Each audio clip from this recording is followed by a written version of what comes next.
Good morning, and thank you to those who have joined us here in Hagerstown.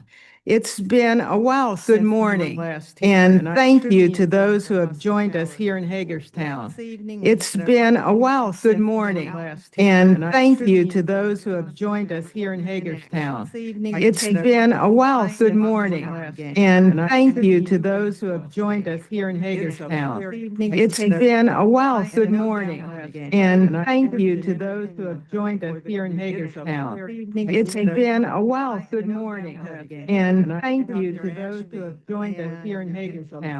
It's been a while. Good morning, and thank you to those who have joined us here in Hagerstown. It's been a while. Good morning, and thank you to those who have joined us here in Hagerstown. It's been a while. Good morning, excellent, and thank you to those who have joined us here in Hagerstown.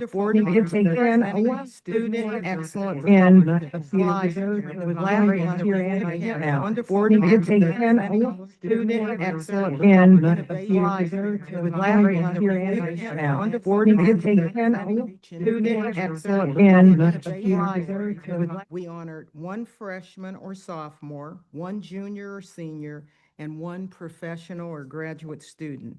Each winner receives a $2,000 scholarship.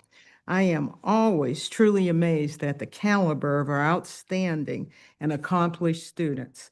These students, through their academic performance, research acumen, service, and leadership activities, have certainly earned this distinction.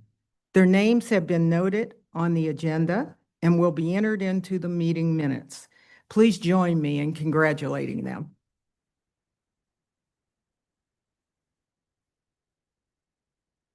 Each year at the annual meeting of the board, we say farewell to Regents cycling off the board and welcome new Regents.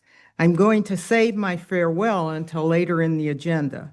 For now, I want to note the new Regents who will join the board this summer. On July 1st, Dana Stebbins, Sherry Nadine Blount, Michelle Speaks, and Rain Rivera Forbes will join the board. Dana Stebbins is president and CEO of the Cornelius Group. She also serves as chair of the Maryland Economic Development Commission. Sherry Nadine Blount is a renowned intellectual property attorney. She was previously served as vice president at PBS. Michelle Speaks as co-chair of the Warnock Foundation, a nonprofit organization committed to the city of Baltimore and its people. And Rain Rivera Forbes, who many of you met at our last meeting, is a Prince George's County student at Towson University, who just completed her freshman year.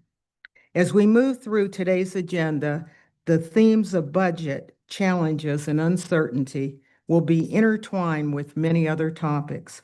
For example, the 3 actions to be considered in the Finance Committee report involve the operating budget, tuition, and fees.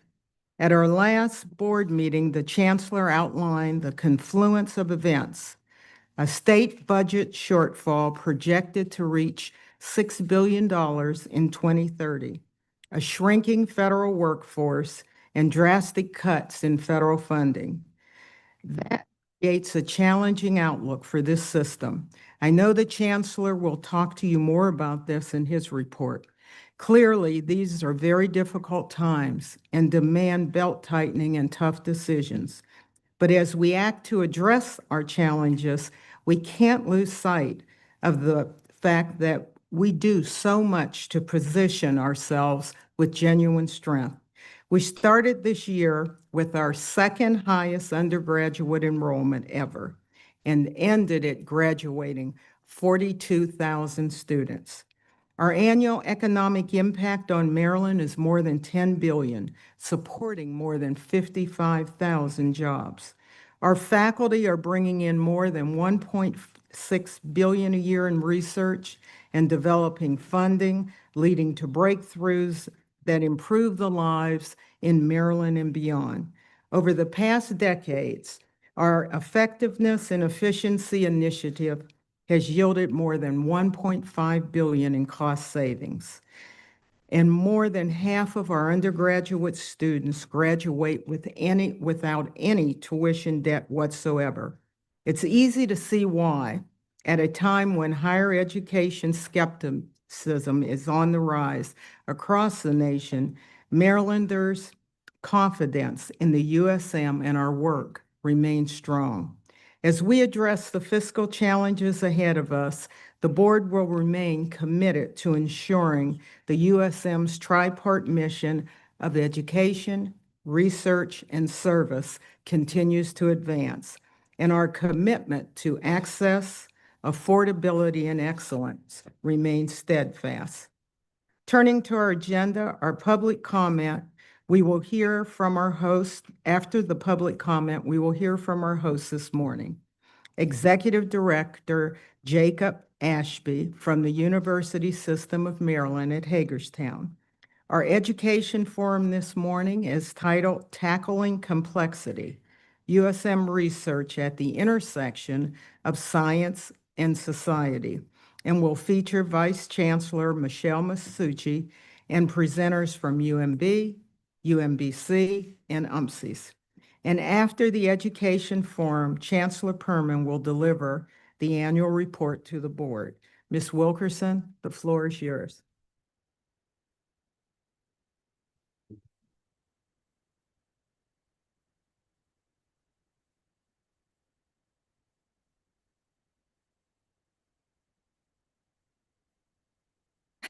Okay, thanks. Thank you, Madam Chair. In accordance with the board's guidelines for public comment, which are posted on the USM website, the agenda includes 15 minutes set aside for this purpose. Okay, just lost my place. This morning, we have 3 speakers who are joining us for public comment. These comments were submitted 48 hours before the meeting and should pertain to an item on the agenda. The board fully dedicates this period to the speakers and will not respond to questions or comments during the meeting. As needed, any follow-up will take place after. As I said, we have 3 requests for public comment. First, we'll have Patrick Moran, president of AFSCME Council 3, to speak on threats to higher education.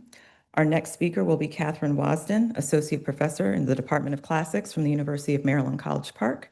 And our final speaker will be Tom Abrams, professor of pharmacology at the University of Maryland, Baltimore. So we'll begin with Patrick Moran.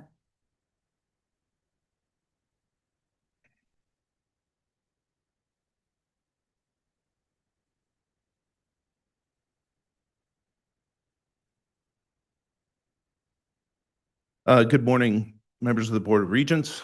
My name is Patrick Moran. I'm the very proud president of AFSCME Maryland. Our union represents over 50,000 public service workers here in Maryland. AFSCME is the exclusive representative for over 6,000 University System of Maryland employees covered under a master union contract with the system. Today, I come to the board with an olive branch. Just like many of our university leaders have already realized, our union recognizes that our country's democracy and the vital public services so many of our communities rely on, including public education, are under threat and attack. Science and knowledge, people of color and immigrants, working families and unions, all integral components of our university system, excuse me, are now caught in the crosshairs. That means now is the time for us to set aside any differences we have and truly work together for our students, our communities, and all of Maryland. Our shared values and institutions are at risk. But by working together, being flexible and open and directly collaborating, we can defend our values and protect the institutions and people who make them happen. We've seen the Board of Regents commit to some of these values in your document from 2020 toward racial justice and equity, as well as Vision 2030. Now we need to act on these values, you to act on these values with us. In the last year, we have already made great strides by working together. This time last year, we ratified the first unified union contract covering the entire university system, improving working conditions, compensation, and more for thousands of system staff. Since then, we have had regular meetings with Chancellor Perman and senior staff to tackle a variety of issues, including protecting both students and staff from cruel attacks and workplace raids.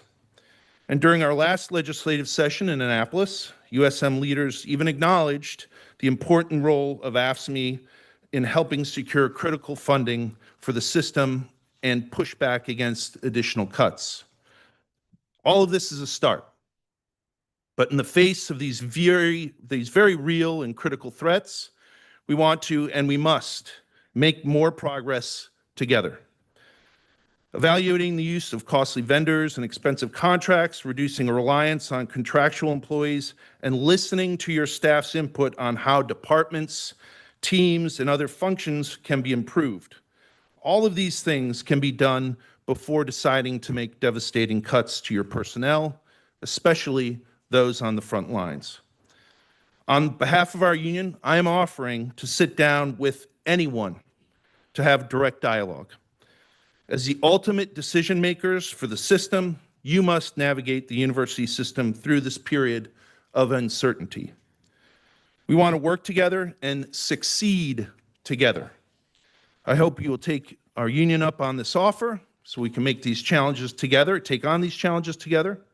In the face of such upheaval and uncertainty in our society, we are only strong if we work together. Thank you. Thank you. Now we'll have Professor Wasden.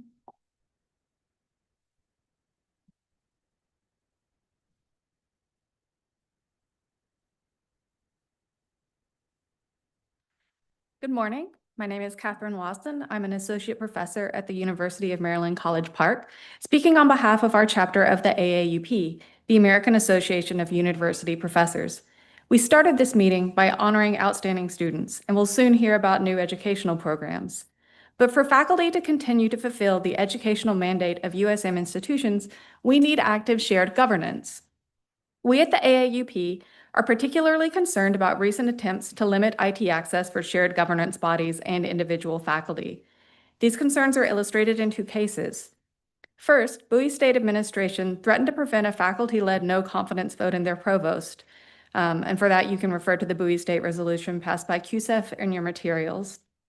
Administration threatened to disrupt a planned in-person meeting and to prohibit any virtual meeting on a BSU Zoom account, directly interfering in shared governance. Second, BSU faculty Senate leaders reached out for help from QSEF, and at the QSEF Vice Chair's request, UMD Professor Holly Brewer, as part of her duties as a member of QSEF, provided a UMD-based Zoom room for the no-confidence meeting. Due to her role in simply providing technical support, USM leadership appeared to have been involved in a motion to censor her via QSEF. When that failed, it appears that they instructed the UMD IT office to censure her and to remove her access to the UMD IT network. College Park leadership seemed to have resisted pressure to cut off her IT access, but did issue her a vague yet intimidating warning. These actions taken against Professor Brewer raise grave concerns about intimidation. IT access is crucial for shared governance to function properly and for faculty to perform their jobs as educators. Aside from her other duties, Professor Brewer is the director of undergraduate studies for her department, so any disruption to her IT access, potentially including email, would seriously impede undergraduate education. The USM administration, as well as individual campus presidents, should strongly support IT access for shared governance bodies and faculty. This is of special importance given the recent Regents vote on May 19th to allow the presidents and the chancellor to deal with budgetary issues through expanded powers to institute furloughs and salary cuts. Faculty and university senates must be involved in making these difficult budgetary decisions, as well as in how to respond to changing federal policies on education and research. The Regents resolution expresses support for consulting employee organizations and shared governance bodies. It is thus imperative that all parts of the USM system promote the involvement of faculty in university management rather than trying to thwart it. We remind you that supporting faculty shared governance is a crucial part of the USM bylaws and of AAUP guidelines and is necessary for the educational institutions of Maryland to flourish. Thank you.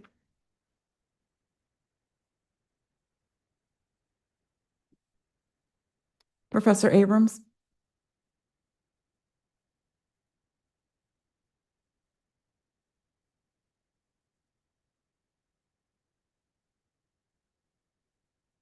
Good morning, Chair Gooden, Vice Chair Ganella, and Chancellor. I'm Tom Abrams, the co-chair of the CUSIF Research Committee. I'm also a synaptic neurobiologist at UMB. Most of my career has been spent doing research and training junior investigators. I've been fortunate and feel proud to be at a campus with terrific leadership since 2010 under Jay Perman and more recently under Bruce Jarrell. Both of these presidents launched innovative programs and noticeably improved UMB. Rather unexpectedly, I was sent to serve on CUSIF in 2022. Within the first year, my colleague Merrick Janowski and I were chosen to organize a CUSIF research committee with the objective of improving research infrastructure across USM. Merrick and I brought together experienced researchers from diverse disciplines at a handful of USM campuses. As we discussed issues, we tried to understand where at USM there could be improvements in the regulatory environment and infrastructure that ensures safety and compliance with state and federal regulations.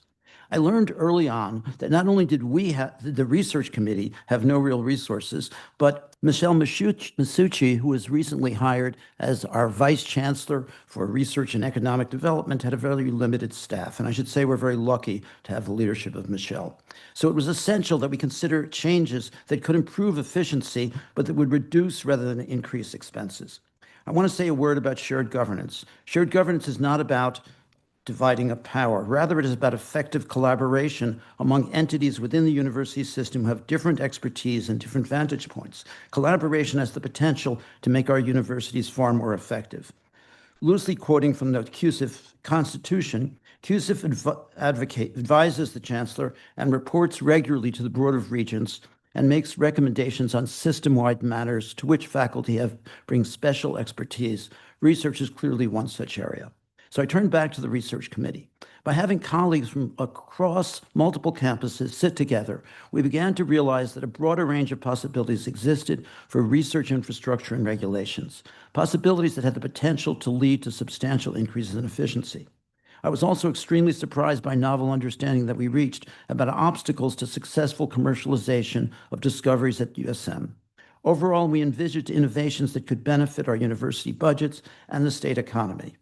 We recently drafted a resolution, which I think you should have a copy of, to form a task force with research administration representatives and with faculty researchers from USM selected by CUSIF.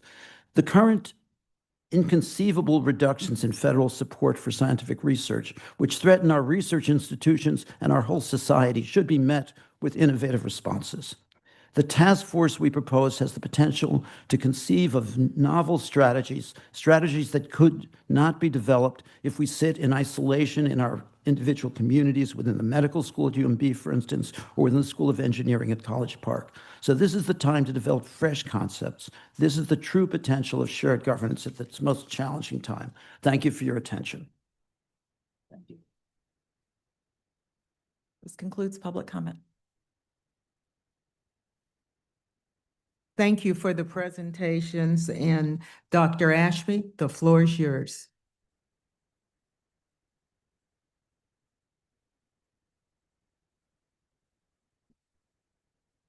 Thank you, Chair Gooden, Chancellor Perman, the Board of Regents, and the University Presidents, and all in attendance for coming to USMH. I want to also take a moment to recognize my staff. They've done a lot of work to pull this all together, and we accomplished a lot as a very small team. I was born locally, I grew up locally, and I've lived here with my wife for many years. We are a unique component of Maryland, located in the 10 miles between West Virginia and Pennsylvania, and at the intersection of 81 and I-70. Our local community, our partner staff and faculty, our students, and the support of USM have made us successful. I wanted to invite two people to this podium to provide some more information about their experiences with USM. And I want to first turn it over to Abby Sprecher, who's one of our students from the education department, who just graduated in May and also received an award. Thank you.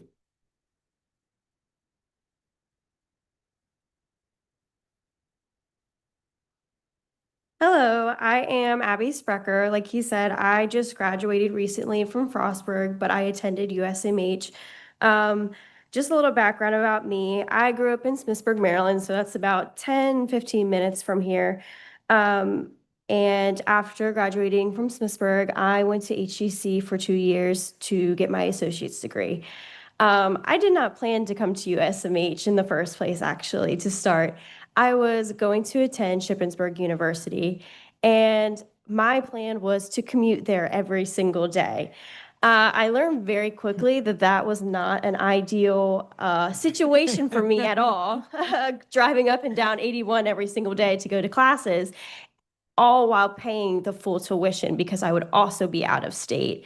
It wasn't until I was playing soccer at HCC that two of my friends that I went to high school with actually came up to me and explained to me that they were coming to USMH and they were also going to be teachers.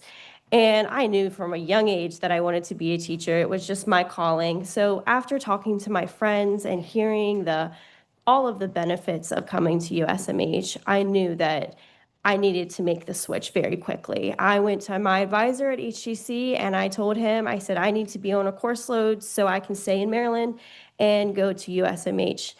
And I started 2 years ago, and I can say I have had the time of my life. I have made new friends. I have grown closer with my cohort where there was only 12 of us, and I loved having such a small class. We were very personable with each other. We were able to bounce ideas off of each other.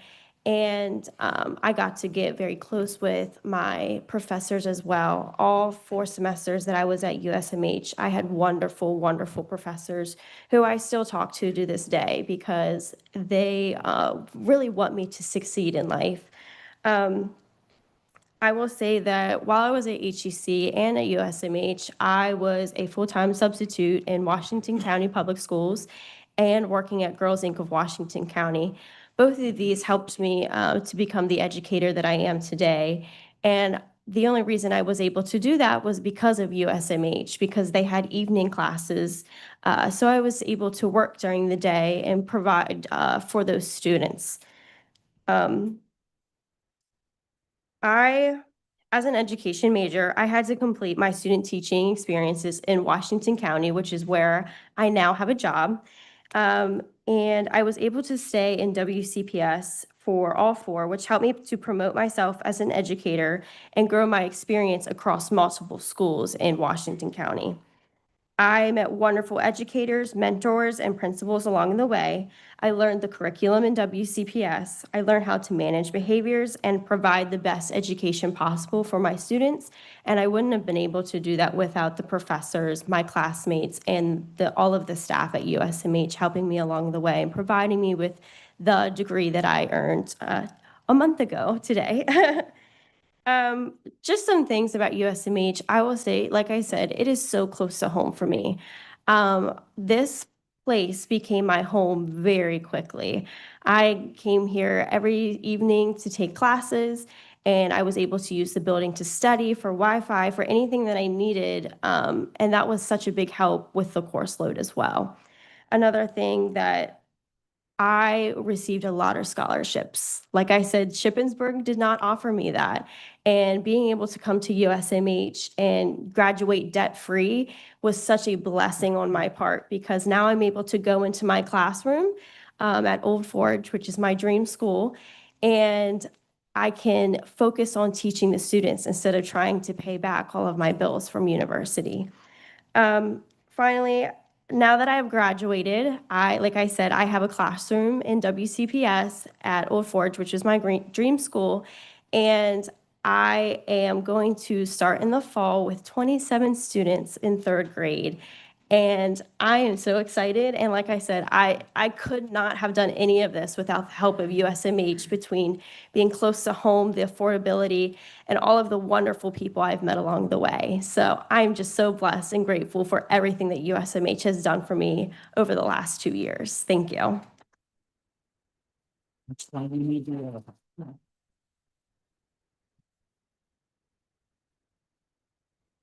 Thank you, Abby. I just wanted to highlight one quick thing that Abby mentioned.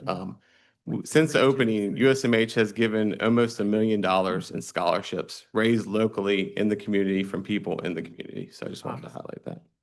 I'd now like to welcome Ellen Anderson, who's one of our partner faculty with our social work program, to provide some remarks.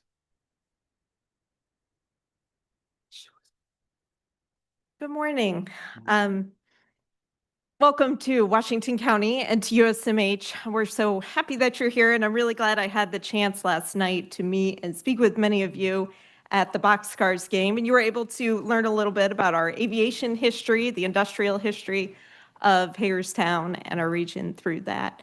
Abby and I actually have some common themes through our talks here, even though we did not consult at all about it, which I think is telling about the sense of community here at USMH. So as Dr. Ashby mentioned, I am faculty at Salisbury University School of Social Work.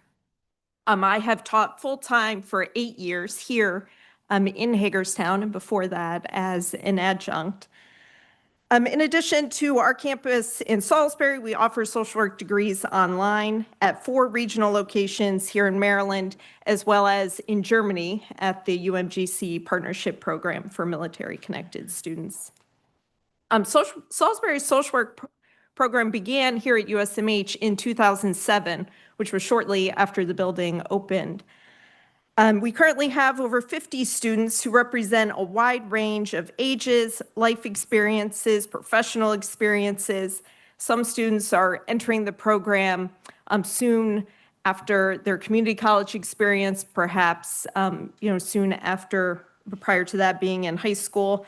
Other students are returning to school, maybe to complete their bachelor's degree or their MSW to advance career opportunities. They're working in a human services field and they want to advance.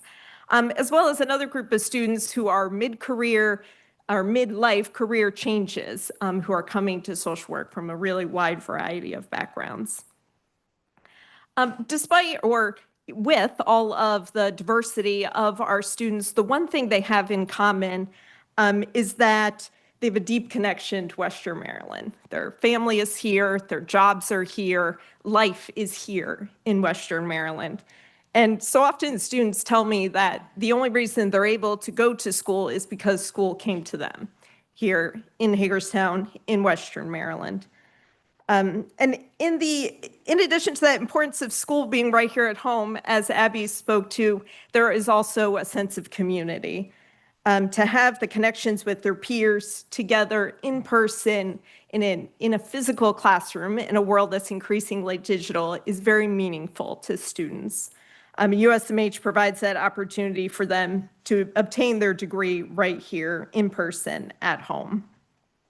So I've spoken about the goodness of fit for students for the program, but it also works the other way. We need social workers in Western Maryland. We need them to address mental health, homelessness, poverty, substance abuse, grief, among many, many other social issues. Our students learn and advocate for social justice. They address issues related to racism, xenophobia, and other discrimination and oppression that impact and complicate the lives of our community and of our students and clients. And so in just this year, our social work students at USMH completed over 16,000 hours through their internships. So that's 16,000 hours of care, of skilled service to our partner agencies. Their internships were at mental health agencies, in our local health system and hospitals, in public child welfare, in correctional facilities, in schools, in the health department, among many others. We've had students complete legislative internships working with our local delegates down in Annapolis to advocate for the unique needs of Western Maryland. And our students, through those internships, develop important professional contacts, like Abby mentioned, that often lead to employment. And our students are here to stay. Washington County is their home, so we're able to expand and grow our workforce with folks who are already deeply invested in our community. So in closing, I just want to thank you for your continued support of the regional programs. I know there's a lot changing, and higher education is always evolving, and I appreciate your ongoing support in supporting the regional locations, this kind of creative, unique approach of bringing college directly to the students. So thank you and enjoy your time here in Washington County.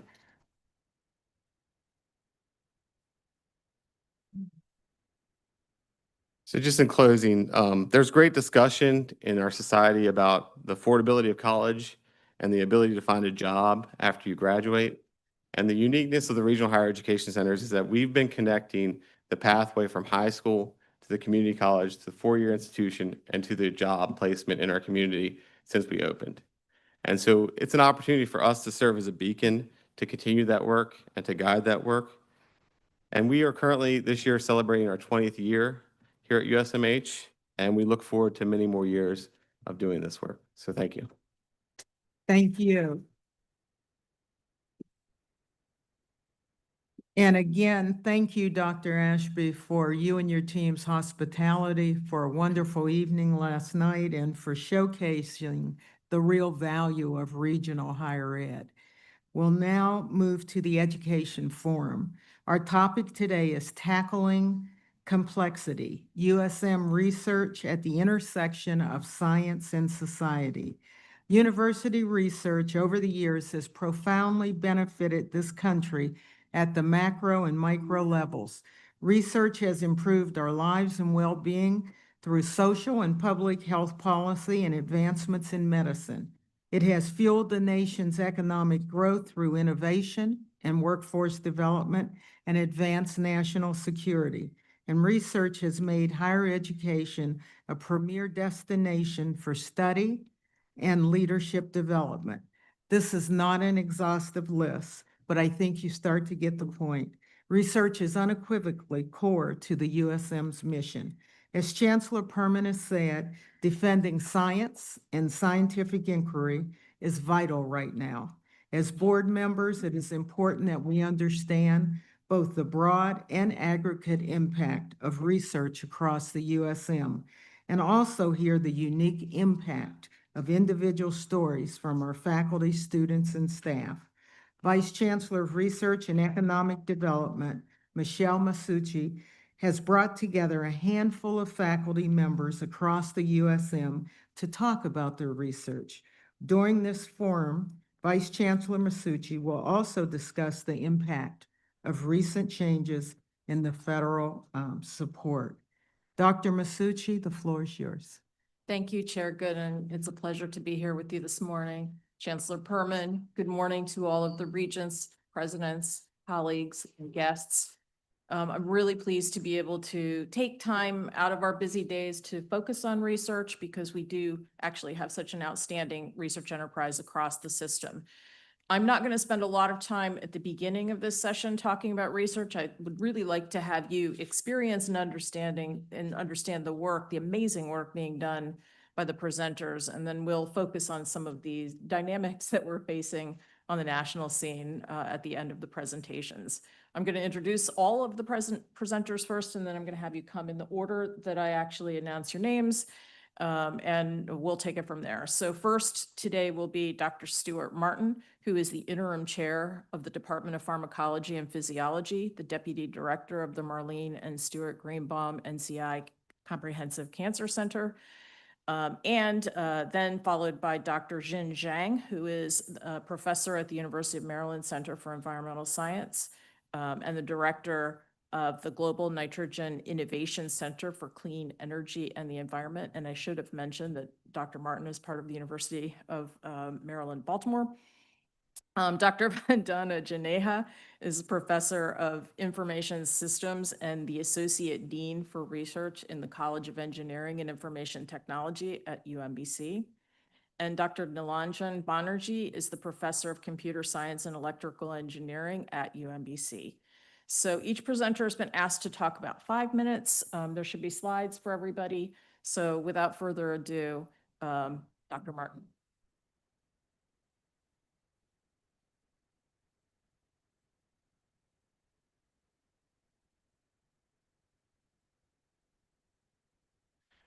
All right, good morning, everyone. So thank you very much for the invitation to participate in this session. I'm Stuart Martin. I'm the Deputy Director of the University of Maryland Greenbaum Comprehensive Cancer Center, and I work together with our director, Taufika Wanakoko. And what you can see here in the backdrop is actually the new Stoller Center for Advanced Medicine, which will open next year as a new home for the Cancer Center, but also a new face for the University of Maryland Medical Center. And so we're very excited about that. I just wanted to start with something that I think surprises a lot of people. If you look back at 1990, Maryland was literally the 50th worst state in the entire United States for cancer death rate, ranked right next to Kentucky and Louisiana. If we go forward to 2021, Kentucky and Louisiana remain ranked in the 40s. The state of Maryland made strategic investments through the Cigarette Restitution Fund in cancer research and education. And that investment was really important because Maryland improved from the 50th worst state during that same time to the 12th best state. So this investment in cancer research and education can really have great benefits for the population. And I think just as a quick aside, I'd like to note at this point that I'm a 31-year survivor of cancer myself. Thank you. And it really is our goal to continue this momentum so that every patient diagnosed with cancer can have a healthy life for decades after their diagnosis. And we're making great progress toward that goal. So the University of Maryland Greenbaum Cancer Center integrates 13 different hospitals across the state of Maryland. We treat more than 49,000 patients each year. We are currently running 316 active clinical trials that have served more than 10,000 patients over the last 5 years, bringing them experimental medications years before they'd be available commercially. Now, importantly, this represents the work of 253 faculty investigator labs across 4 universities within the University System of Maryland that are shown here. And those 253 faculty generate more than $150 million in grant funding in the most recent year.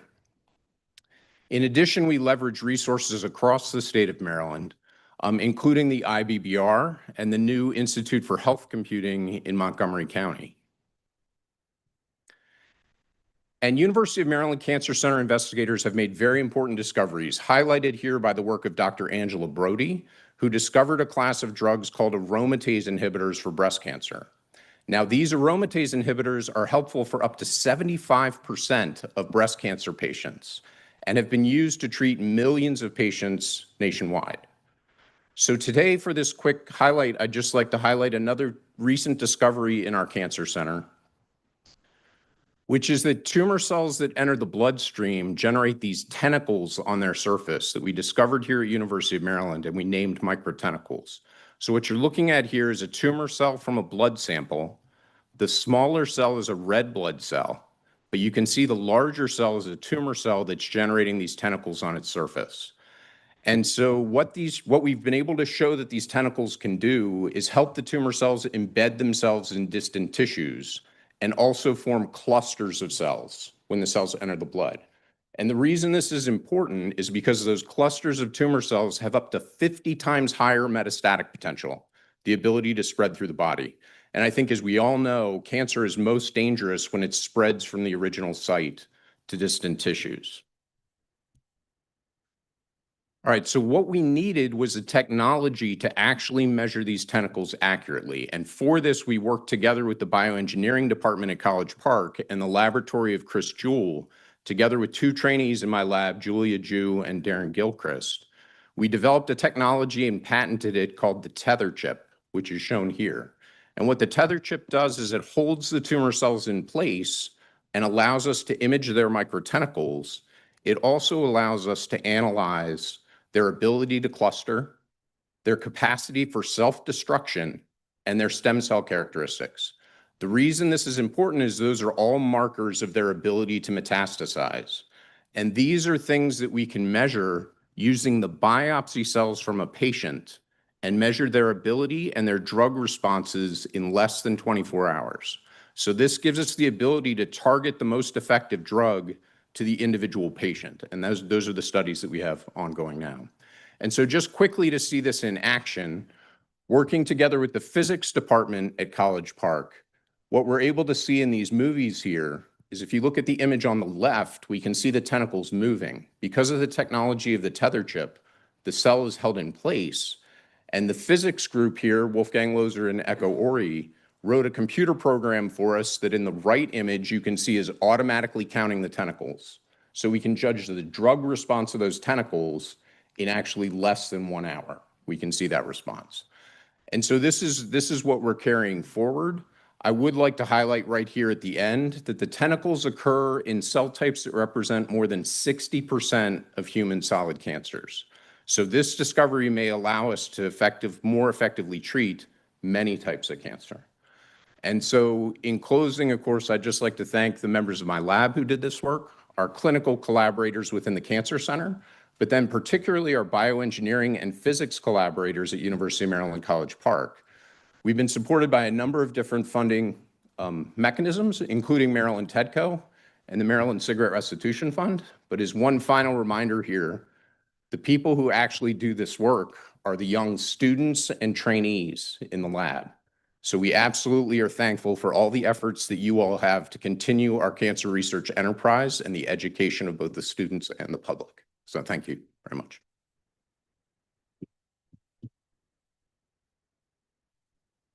And I'll be happy to take questions at the end after everybody speaks.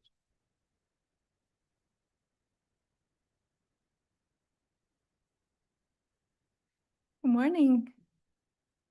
I'm Xin Zhang, the professor at the University of Maryland Center for Environmental Science, Appalachian Lab. So I'm coming from the mountains. So I'm also the funding director for the Global Nitrogen Innovation Center for Clean Energy and the Environment. May I ask the staff to help with the slides? Okay. So it's my great pleasure to introduce to you the Global Nitrogen Innovation Center for Clean Energy and the Environment. We also call it NICE. So why we need this NICE Center? Because nitrogen is important for all of us because it's a critical element for proteins. And we are adding a lot of nitrogen fertilizer to the environment in order to produce food that we all need. But we are also facing a grand challenge of nitrogen as we are adding too much of the nitrogen to the environment while leaving too little on the plates, especially for those who are in need. We estimated we are adding 190 teragram of nitrogen to the environment while only leaving 30 teragram on the plate, resulting about 16% of the efficiency of nitrogen use. And we must improve it for the benefits of farmers and also the environment and also the people who are in need. On the other hand, we are also facing a great opportunity and challenges as emerging technologies are changing or revolutionizing the nitrogen fertilizer production process from the fossil fuel-based to the renewable-based.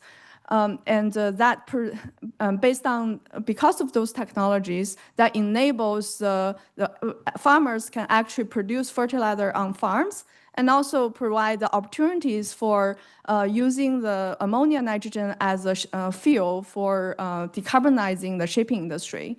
And it's estimated that those emerging opportunities will bring about more than triple the current nitrogen use in the human systems, that leading both challenges and opportunities.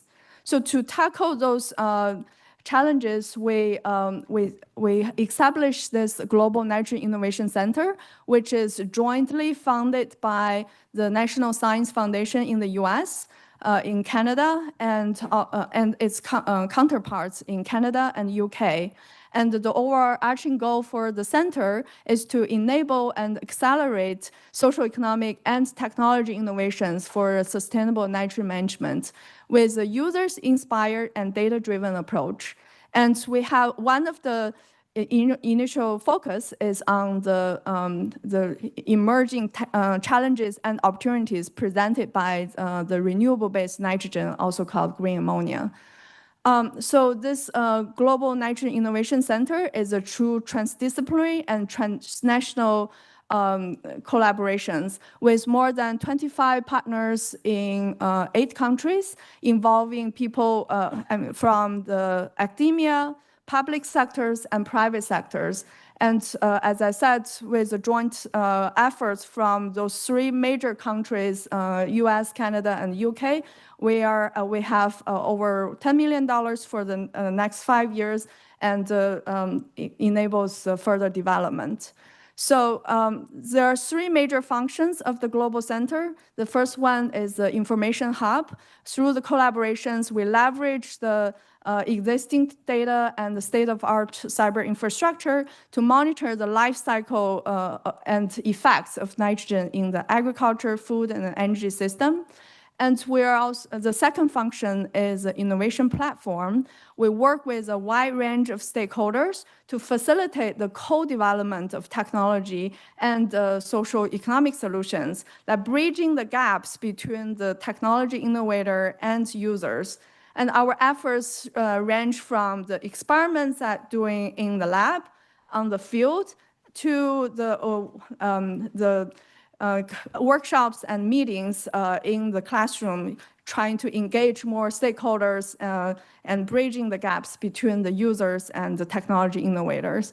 The third function is an education program, and we have the cross-country issue study group class that involved the students from US, Canada, and Morocco in the past semester. And this is actually the one of the MEES program, which is actually the collaborations across different university campuses.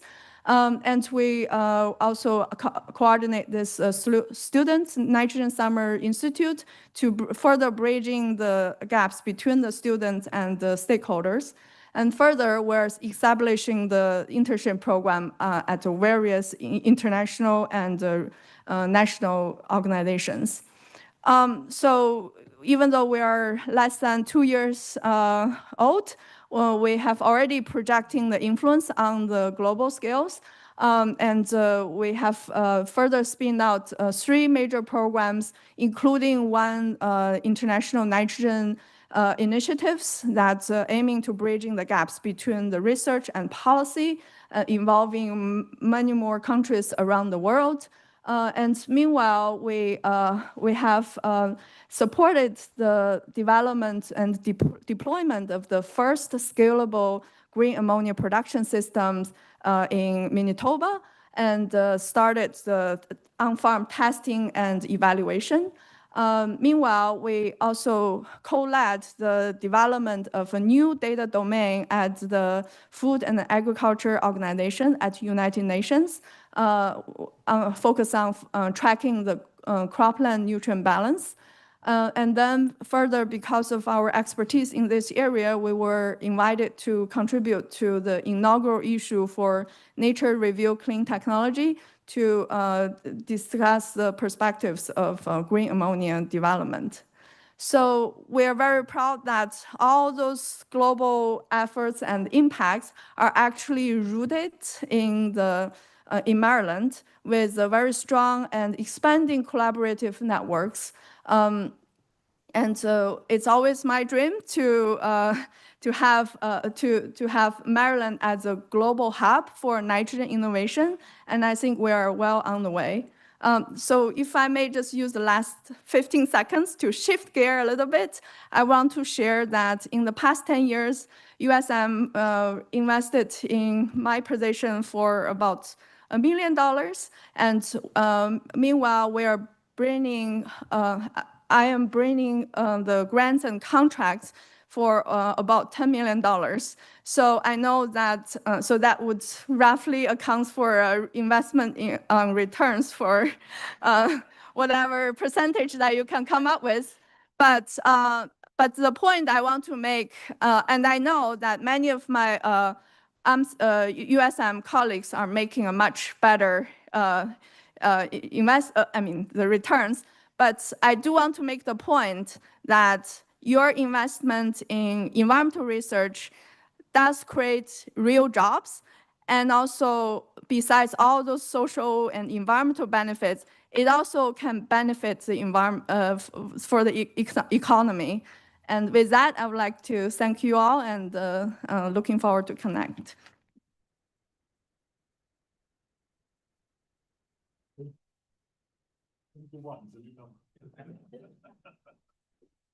Thank you so much. Many thanks to Michelle Masucci for organizing the session. It's an honor to be here to present in front of you, representing work at UMBC and many of our partners here at USM and beyond in the work that I do. So I'm Vandana Janeja, and I lead a center called iHeart, which is an NSF-funded center. But there's a lot of work that I do in my lab in general, which is the MData lab, which is also Maryland, but a multi-data lab, which is really looking at research with no boundaries across multiple disciplines, heterogeneous, all types of complexities involved. So I wanted to introduce a couple of projects here, iHeart being the flagship project in our lab, which is a major effort from NSF. It's just one of 5 SDR institutes, and I'll also speak a little bit about the Skype project that we have with our partners at University of Maryland Center for Environmental Sciences. And I will not have time to speak about the deepfake projects, but I did want to put in a plug if you have questions for it later on, because it's an important societal problem. So what is iHeart? So essentially, iHeart really focuses on looking at the polar regions where all of our fresh water, or 2/3 of our fresh water is, and how the melt in the polar regions is impacting the sea level rise. We are in Maryland, there's so many shoreline communities, and it directly impacts us as well. So there's polar region impact, but there's direct impact to us as well as these things trickle down with cascading effects to inland flooding as well. So iHeart is across 8 different institutions across the country. There's lots of different partnerships involved. There's 80+ folks working in iHeart. And beyond that, there's over 900 to 1,000 high school students that we have touched in this project as well. The picture there is just from our last all-hands meeting in Alaska, and we rotate to different sites. We also work with industry and academia, obviously, and lots of other partners in the government as well for this project. So what do we do in this project? On the left, you'll see the picture where on the ice sheet, we have a lot of different processes that happen that impact the sea level rise. The problem is that there's a lot of uncertainty in the levels that are predicted. So for example, from the Antarctic melt, it's predicted that there would be a sea level rise within the next 100 years, anywhere from 60 meters to 100 meters. That's a huge variation. That could, submerge Baltimore, New York City, and so on. So our job in iHeart is to take all of these different complex processes and help reduce the uncertainty in the prediction of sea level rise. So for example, I'll show some showcases here on the types of things we do in iHeart. So as I mentioned, 2/3 of the fresh water is in the Arctic and the Antarctic. And if that melts, it leads to a lot of global impact. But there are several subcomponents that we have to study. For example, on the surface of the ice sheets, lakes will emerge and lakes will form. And these lakes can either refreeze or they will actually lead to larger melt, and they will actually help break off the ice sheet into glaciers and into the ocean, leading directly to sea level rise. We didn't have annotations for these. We didn't have the lake boundaries. So we actually worked with close to 900 high schoolers to help us annotate and help us feed the science as well. So there's a feedback loop working with high schoolers, undergrads, graduate students, and a huge army of people working behind the scenes. So once the glaciers carve out, once the glaciers break, we also track how these pieces are flowing down into the ocean. And some pieces of these small glaciers are the size of Manhattan. They're called chiclets, but they're actually really large sizes. And we have to track each one of them. And once you do that, you can actually get much closer bounds on what's going to the impact, where is it going to hit, and so on. Right now, we just see the news, this big glacier is breaking off, right? We just see the news on one day. But we are really trying to get ahead of the curve there. We also try to find geography under the ice, and that's through a lot of radar imagery and radio stratigraphy imagery. We look over the, planes are flying over Greenland. We actually analyze the images underneath the ice as well to find the geography. In addition, we also look at the ice layers in these images and try to map them out using artificial intelligence. And this is a fine-grained computer vision problem, which is a very hard problem to solve. But if we solve this, we can actually identify the climate changes all the way up to the ice ages. So just like tree rings, if you find the tree rings and you can age them, you can actually age the ice layers as well. So we're getting very close, and scientists have been at this problem for tens of years, and we are finally making breakthroughs in this and identifying these layers with a very high accuracy. All of this is getting us closer to shorter uncertainty bounds. There's another very interesting project where we are looking at digital twins for the entire Earth model, and we are trying to use high-performance computing to crunch all of that tremendous amount of data. And this work was done in collaboration with colleagues from Morgan State University. And one of the students who worked on this project is headed to Towson University too. So we are sending out our students into USM as well. And many of the students who worked on these projects are in industry, all the big companies that you can think of. They are really coveted, and they're finding really good places to go, and academia as well. There's direct impact to Maryland, as I mentioned. There's a Society of Concerned Scientists, which have identified direct impacts to Maryland and the shoreline communities by 2035, 2060, and so on. So we're really trying to get deep into the community impacts as well. So you can see some images here. One is from Old Ellicott City, right in my backyard, and there's been inland floodings, a cascading effect of a lot of the sea level rise as well. So hopefully the work that we're doing will inform these communities as well. And I know colleagues at UMCs have looked at local sea level rise as well, which we haven't done, but there's great studies that being done in USM for that.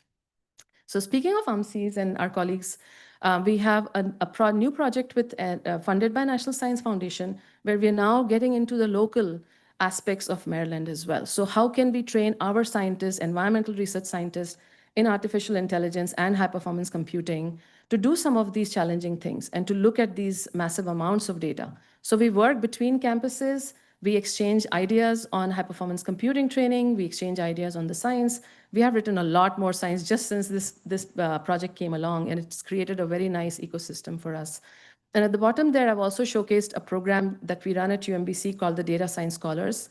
Just within the last 4 or 5 years, we've had close to 50 undergrad researchers working in areas of data science and artificial intelligence, working with all types of partners in social sciences, in environmental sciences, in physics, and all kinds of application areas. And we train them in data science, and we send them out into these areas. So some of these scholars actually work with colleagues at UMCs as well.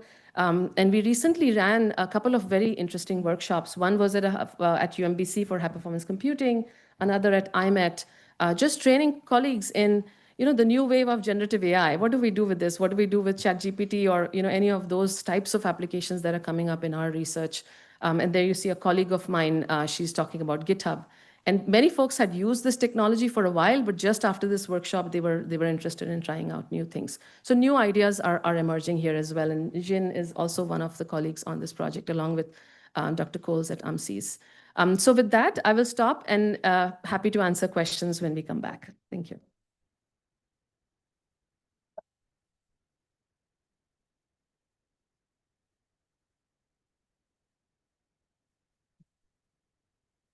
Hi, my name is Nilanjan Banerjee. I'm a professor in computer science and electrical engineering at UMBC, and I'm still waiting for my slides to come up. All right. So I lead a center at the university called the Center for Research in Emergent Manufacturing. And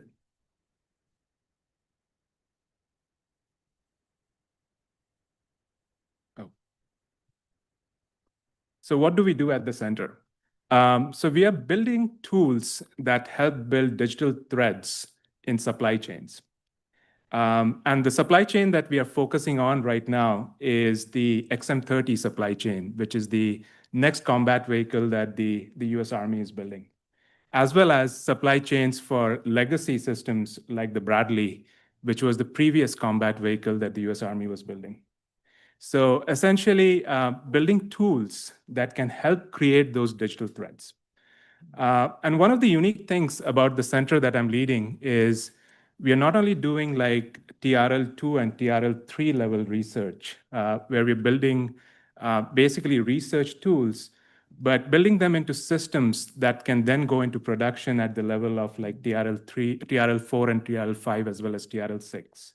So we have a large set of industrial partners whom we work very closely to ensure that the systems that we are building can actually be deployed in the environments that our client uses. So our major client right now is the Army GVSC, which is the Ground Vehicle System Command out of Warren, Michigan. And one of the big problems that they face is a lot of the research that is essentially done in academia and other places can never be used by folks within the Army unless they are actually compliant with the environments that their tools run in. So we are not only building certain systems that can help you create those digital threads, but ensuring that those systems essentially work in ATO'd environment, FedRAMP environment, so that the Army can then go ahead and actually use them.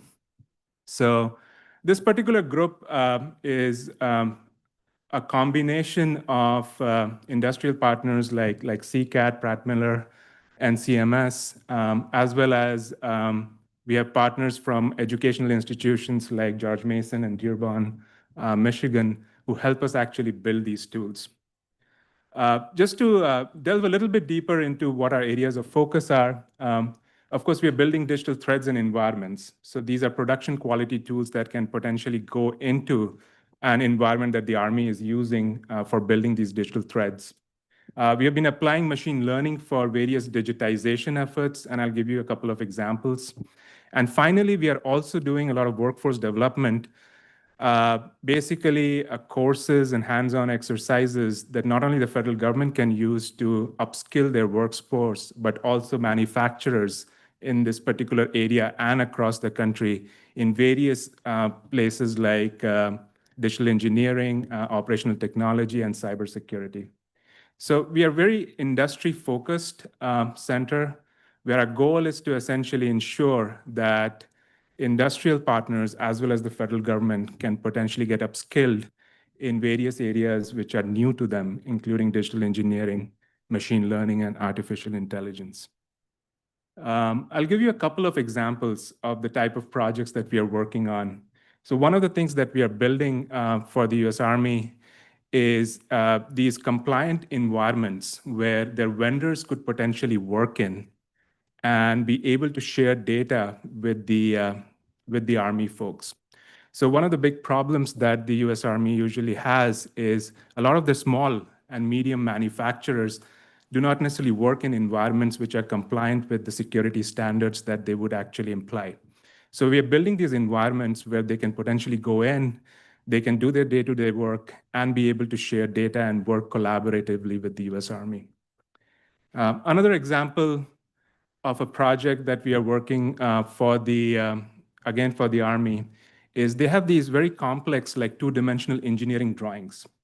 And they're not digitized. They're not built into 3D models that they can use for simulations and other purposes. So right now, the way they work is they take these two-dimensional engineering drawings and they have a bunch of people who spend like months essentially converting them into model-based system engineering tools. So we are building them a NERF pipeline, which is a machine learning pipeline that can take these very complex two-dimensional engineering drawings and convert them into 3D models in the order of minutes, right? Something that would potentially take them months or weeks to do can be now done in the order of like a few minutes, saving them time and money. So again, a production quality tool that would be deployed in their environment where they can take complex engineering drawings for, say, instance, the Bradley vehicle that they've been building and convert them into model-based system engineering 3D models that then they can both digitize, store, run simulations on. Another example, so there is a big program out of the Department of Defense called the Replicator, where they're essentially building cheap drones in the field for asymmetric warfare. So one of the things that they want to use is additive manufacturing to essentially build parts for those drones which break in the field, right? But one of the problems with essentially using additive manufacturing and cheap 3D printers is the designs that goes into the 3D printer, what you get out is not exactly the design that you wanted. So we are building a tool for them that uses machine learning and neural morphing to ensure that the design is changed in such a way that when you print it out of a 3D printer, you get a very high precision part. So again, a production quality tool that they can deploy in the field and then use it in a program like the replicator. And finally, one of the biggest things that we are doing is, of course, workforce development, essentially building curriculum as well as hands-on exercises, not only for the federal government, but also for the vendors that work for the federal government to essentially upskill them in various areas of digital manufacturing, digital engineering, operational technology, and cybersecurity.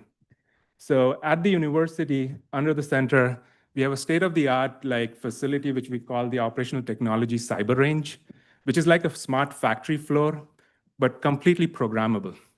So essentially, somebody taking a course on digital engineering or cybersecurity for operational technology can sit at their home, use our virtual machine infrastructure, and learn how to write code to essentially program systems that are like PLC-based systems or operational technology systems. So we have this facility that we have been now using to provide that hands-on exercises and curriculum to manufacturers in the area. And already, I think we have about 700 manufacturers across the country go through the upskilling program with like tens of thousands of individuals from each of those companies come in, take our virtual courses, hands-on exercises, and get upskilled in specific areas of operational technology and digital engineering. So in a world where right now we are trying to bring manufacturing onshore, I think all of this work that we are doing, I think would help us ensure that we can actually build a workforce in digital manufacturing and manufacturing in general in the United States. Thank you.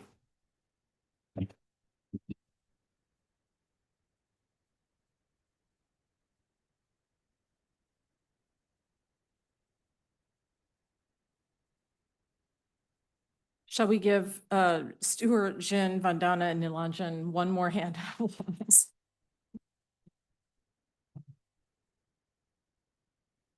I really appreciate your indulgence in their presentations. I hope it helps you to get a sense of the scale, the breadth, the depth of importance, and the way in which research serves as a platform for everything we do in higher education. Every one of these projects are connected to multiple institutions within the system and even beyond the system, even on a global basis. They serve as platforms for training students, platforms for launching new technologies that can drive economic development.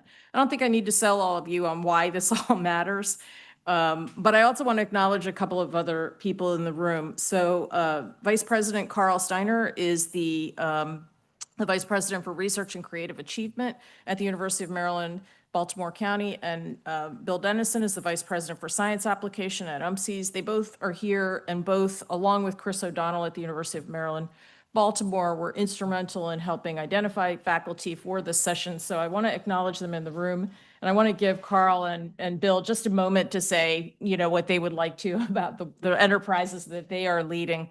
I'll say this about that, and I'll comment on this in a moment. This year has been a very challenging year. It's been one where we have these fantastic projects that are going on, but of course, as you all know, we're being challenged in dramatic ways. And that has brought the leadership of research together around the system. And, Bill, Carl, Chris, and many other leaders around the system have been in constant communication with each other to try to deal with assessing what the issues are and doing the best that we can to help keep programs like the ones you just heard about that are so fantastic, thriving and successful. Carl. Thank you, Michelle. Chair Gooden, Chancellor Perman, Regents, thanks for giving our faculty a chance to share some of their passion and some of their impact. Some of you may have thought you've seen Vandana Janeja before, because a year ago she stood in front of you because she received the Board of Regents Faculty Award for Excellence in Scholarship or Research. So just wanted to give another hand to Dr. Janeja there. As Vice Chancellor Masucci just said, the threat to research is real.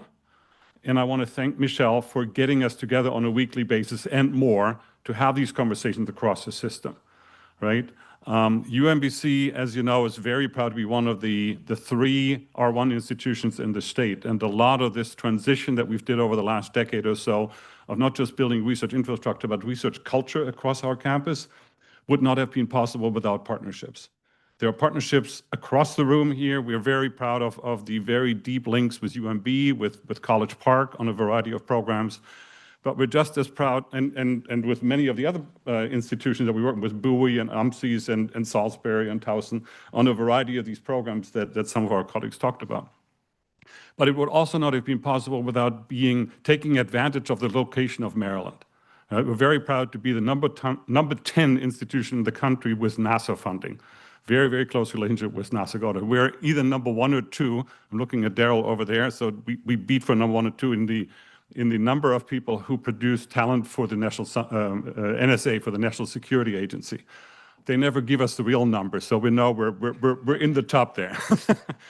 And as you heard from Dr. Banerjee, we have developed a growing collaboration with the U.S. Army, not just with Michigan, but we're working with Adelphi, we're working with Aberdeen. So we're taking advantage of the local assets and we're producing talent into the local assets. 75% of our undergraduates end up in Maryland. I think 85% of our students within the tri-state area. So we're very proud to be a USM institution. We're thankful for the broader infrastructure that you give, but we're also committed to making sure that Maryland continues to be strong in the middle of the mess that we're in. I'm just going to say that. Thank you very much.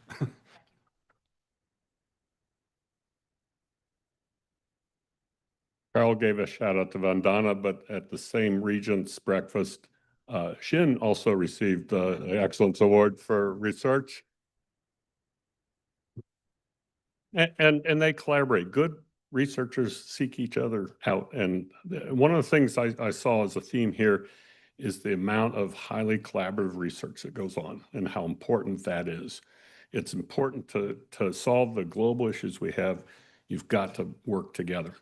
The other thing that it did is it blew apart the myth that there's basic research and applied research. There's just good research to create new knowledge that can be used for society. So this is what we see in this research enterprise.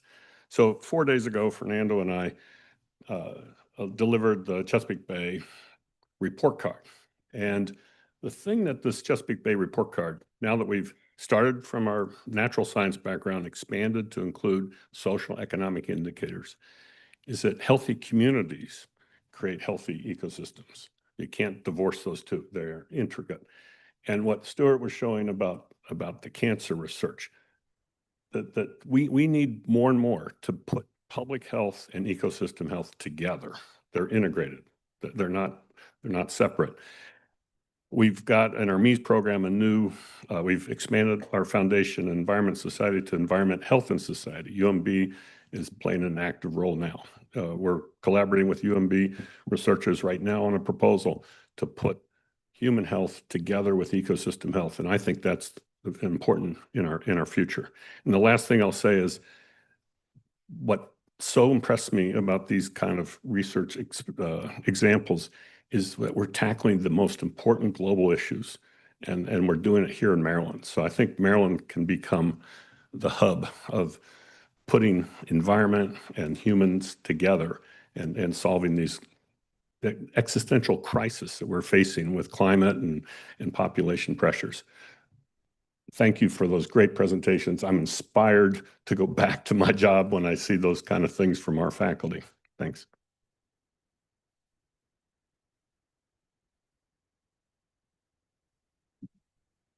So I'm going to do a little thought exercise for you as we wrap up. I want to say this research represents somewhere in the neighborhood of $40 to $50 million of expenditures a year across the $1.6 billion of expenditures for research that we do in the system as a whole. So I'm really thrilled that these individuals could join us, and you need to really try to extrapolate from these 4 programs to the hundreds of programs that we have at every institution in the system that are touching the lives of our students, that are making impacts in Maryland, and that are providing us with an opportunity to make a real difference in societal challenges. This sort of use-inspired research is not just a gimmick and a sort of tagline that's made up. It's the actual way in which researchers are trained to do their work, particularly in public sector institutions like ours. They do this work in the public domain. This research is discoverable. It's protectable in terms of intellectual property so that it can lead to commercialization. But it's not done in a commercial setting where it's behind closed doors. This is for the good of society, for the good of Maryland. So it's important to understand that, because as we look at the impacts that are happening around the federal landscape, we in the system are going to be absorbing tens of millions of dollars of impact to research expenditures on an annual basis. We're still doing the calculations. It's premature to say exactly what that number is going to add up to. And that's just for this fiscal year. If we draw a line to the next fiscal year, we're talking about hundreds of millions of dollars of impact to our research enterprise. One of the things that we wanted to have you understand is the depth of concern that we have about protecting programs like these. 2 of these programs mention that NSF is funding them for their work, and we're looking at a projected cut to NSF of a half of its resources for the coming year. Half. And at NIH, what we are learning is that awards are being given in an increment of multiple years instead of year-by-year awards, which means that fewer dollars and programs are going to be supported in any given year. And the competition, I'm hearing the pay lines for grants are under 10%, which means the competition is much more significant than it was. Now, I like our chances. We have fantastic faculty. They're very competitive. The one thing that's not down in the USM right now is submissions of grants. We're actually up at every institution. Our faculty, God love our faculty. They are working as hard as they have ever worked to maintain and preserve what they do on an everyday basis. And on top of that, they're applying for more grants than they've ever applied for before to try to have a chance at being competitive in a much scarcer environment in terms of the resources that are flowing. But just to give you a flavor of the kinds of impacts that we're facing, I kind of break them into a few categories. One is that there is a communication and administration disruption that's happening in federal agencies. And just as a top line issue that's going on for managing a research enterprise as complex as ours, is that we don't hear from our federal agencies. They too are suffering losses of staff and personnel. And so even as we watch a contraction of the amount of funds that are available, and you've all seen the headlines, I'm not going to go over the headlines, but it's everything from F&A threats to cuts at institutions to categories of grants that are being defunded and all the rest. But even just having a conversation with somebody at a federal agency to understand how to deal with those changes is challenging because they themselves are being cut. We're finding that websites have been shut down, data sets have been taken off of websites that faculty use to do research and train their students. We're finding that whole program areas like graduate fellowship programs at NSF are just cut and shuttered. There are no more graduate fellowships at NSF. It's mind-boggling for those of us who work in this field. We're also finding that proposal reviews and the whole mechanism and apparatus to actually find who the best researchers are, and you've just heard 4 of them, and these are outstanding researchers who are competitive in every peer review. Well, our understanding is that peer review processes are coming to a trickle. They're slow in being implemented. And most recently, we're hearing that at some institutions, there are political appointees that are now part of what is a peer review process, which is a mind-boggling thing to watch happen in this moment in time. And finally, we are finding that the scholarly output is also being affected, where there are some journals that are being shuttered or there are challenges to what you can publish based on what the focus of that subject matter is, and that leads to either repression of research coming forward or worse, retractions that are now starting to emerge because the focus area of research is not deemed acceptable in this administration. We're doing a lot to counter that. We talked a little bit about that already. So the leadership of research around the system is working very closely together to keep tabs on all of the changes that are happening. We also spend an enormous amount of time dealing with our federal agencies and organizations that advocate on behalf of higher education to make sure that the needs of USM and the value that we bring to the table are advocated. I personally spend a lot of my time working in close proximity with decision makers involved in shaping the current administration to make sure that our needs are understood and that our contributions are understood. So I'm giving you a very high level overview. I'm happy to entertain questions, but mostly today we wanted to put the spotlight on the researchers themselves so that you yourself could understand what's at stake for us in the system and here in Maryland. Well, thank you, Michelle. And do we have questions for Michelle or the researchers? Tom? You've been reading so much about rare minerals, critically important. I was at the chemistry building in Maryland. I'm curious to find out that Maryland has enormous resources in this area. We have 35. Tom, is your mic on? We have 35 of the most critical of rare minerals. And what I was concerned about or interested in is what the system's doing in this area. Penn State actually has a center on critical minerals. And so this is such a big national security issue, such a big issue for our competitiveness in the future. I just wonder if we're doing anything in this rare minerals area. I'll defer to my colleagues who may have more information about what's going on in their specific institutions. Daryl? So, Regent McMillan, rare minerals is just one of the many issues. So in the Department of Defense, they have, obviously have identified really the gaps in rare minerals for electronics. So there's been across 2 administrations now a focus on rare minerals, microelectronics, and manufacturing. The challenge is most of this work is done in Asia. The challenge is to bring some of that manufacturing back, especially microelectronics, or at least apportion it to other countries so we have access to the rare minerals and the electronics at an affordable rate and the logistic and supply chain. So those things are happening.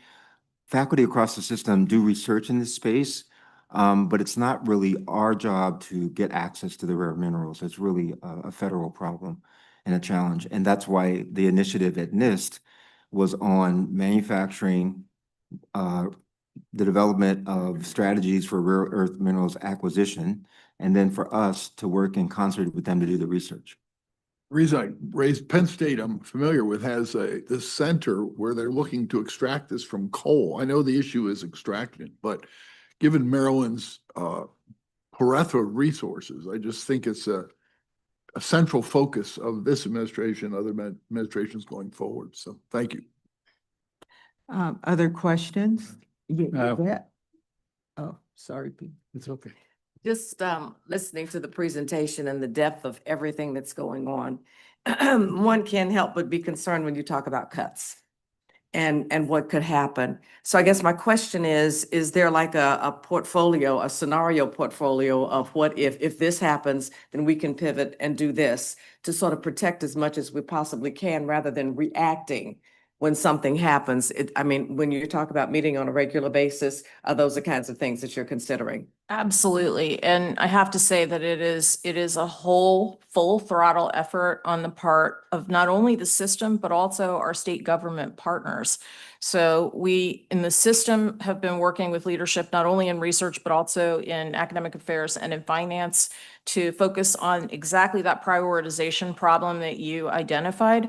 And just to understand, you have to have a level of prioritization. Are you preserving graduate student funding, or are you preserving moving forward with a new scope of work on a project that may not get its second year or third year funding?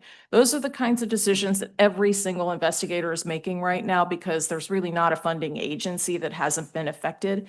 And we also have colleagues, I want to say it like this, in our sort of more traditional sciences and engineering, there are effects, and they're really in those pipeline kinds of programs, the programs that fund students that are being trained and coming in. But in some fields like education, like international development, just the whole funding is gone. And that's my area, right? My first funding was from USAID. I was funded for 2 years on USAID funding, and that agency is just not it's just not there. It's just remarkable to me that that could even be the environment that we're in. So to your point, yes, we're working on prioritizing.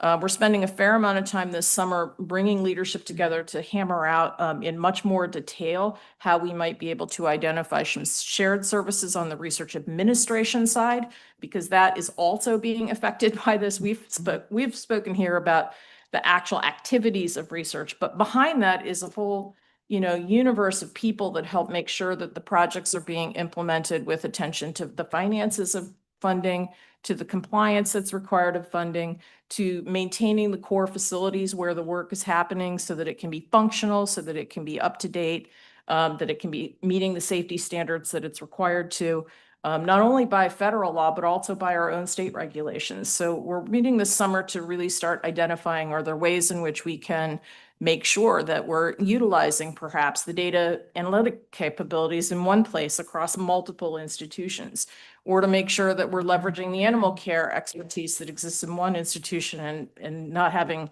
12 universities have to replicate the exact same infrastructure, which would come at an extremely high price tag.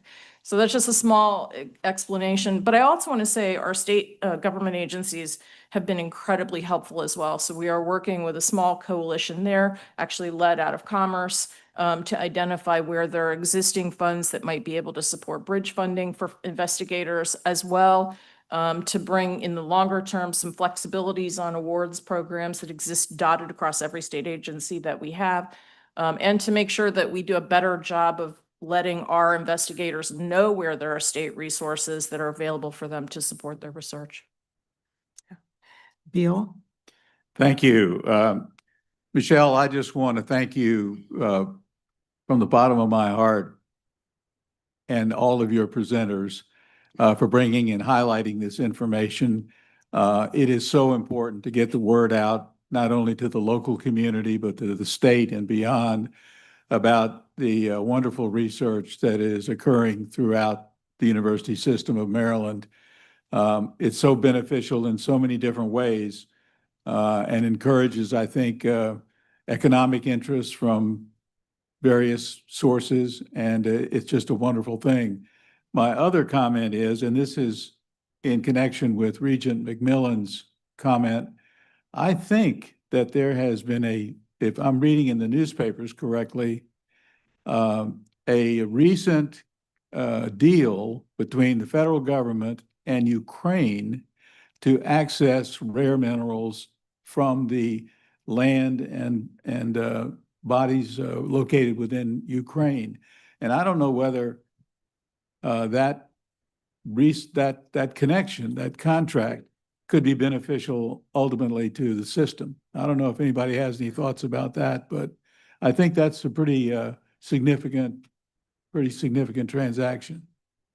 Thank you. And thank you for your leadership as the head of the Research and Economic Development Committee on the board, and to all of the committee members on our board committee. We do spend a lot of time at that committee level showcasing research around the system. It's been one of the things that I've tried to do since joining the system, is to make sure that the actual work our researchers are doing is understood by broader audiences, and to understand how integral it is to all the rest of the important work we do at the system.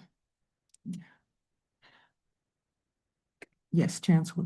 Michelle, thank you. I think we've achieved what we sought at the outset, as you pointed out, because of our faculty. We are being very intentional in telling stories. We can talk about the numbers, which are devastating to us, but I think the best thing we can do is demonstrate to all of you and to the public how important the work of our faculty is to improving the human condition. And you've seen a marvelous example of it today. Well, Michelle, it's clear that even with all the challenges, you have the coolest job in the system. On that, we So, agree. I want to thank you and all of the presenters for an informative morning. And we'll look forward to hearing the outbrief from your retreat this summer. in the fall and learning how you are going to prioritize and what the impacts are that you see going forward. Thank you. Thank you. Thank you all. Now I'm going to turn it over to the Chancellor for the Chancellor's annual report.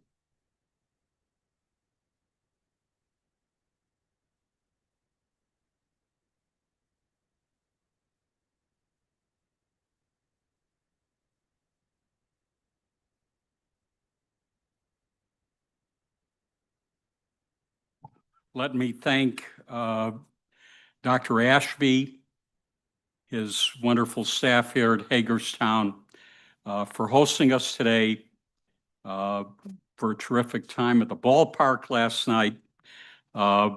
It's really lovely to end the academic year on your campus.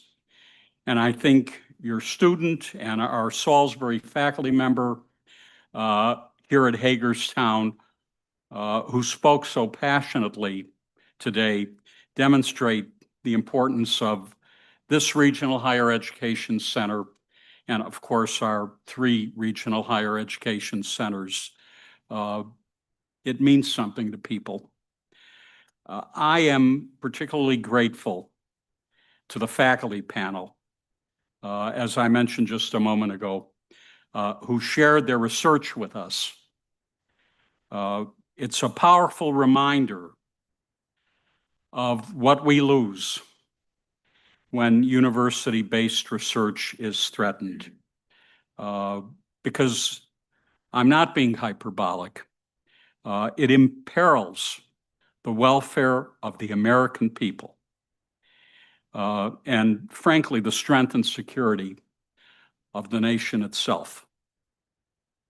As all of you know, one of the hazards of these June board meetings is that they often come with a few farewells. So I begin my goodbyes with the regents who are leaving board service: Regent Pope, Regent Breslin, Regent Newberger, Regent Parker, who couldn't be here today.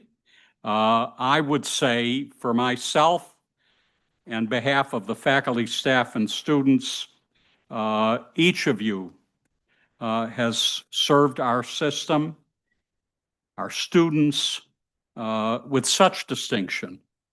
And I'm deeply grateful for your leadership. And we all look forward to a proper farewell a little later this year. Staying on the theme of farewells, Leonard Rayleigh, where are you, Leonard? Leonard Rayleigh retires as president and CEO of the USM Foundation and vice chancellor for advancement. Leonard, your 20 years of system leadership have been transformative. And in uncertain times, you leave us in as strong a philanthropic and financial position as we could hope. Thank you, Leonard.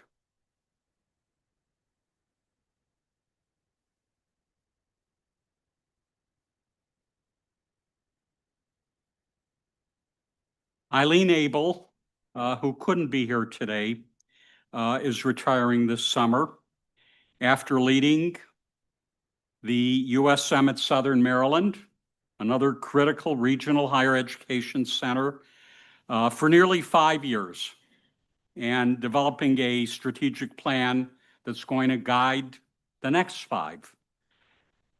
Her efforts to drive partnerships in education, in innovation, in economic development are the foundation of our work to lift up Southern Maryland.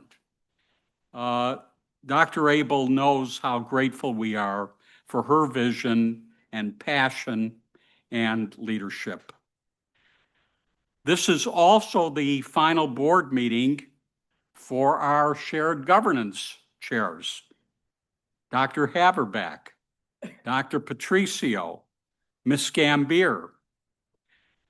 I know how much work goes into these jobs and how much sacrifice each of you has personally made to do your job well. Thank you for your dedication to the people you represent, to shared governance, and to the system. You are examples of what we can achieve when we work effectively together.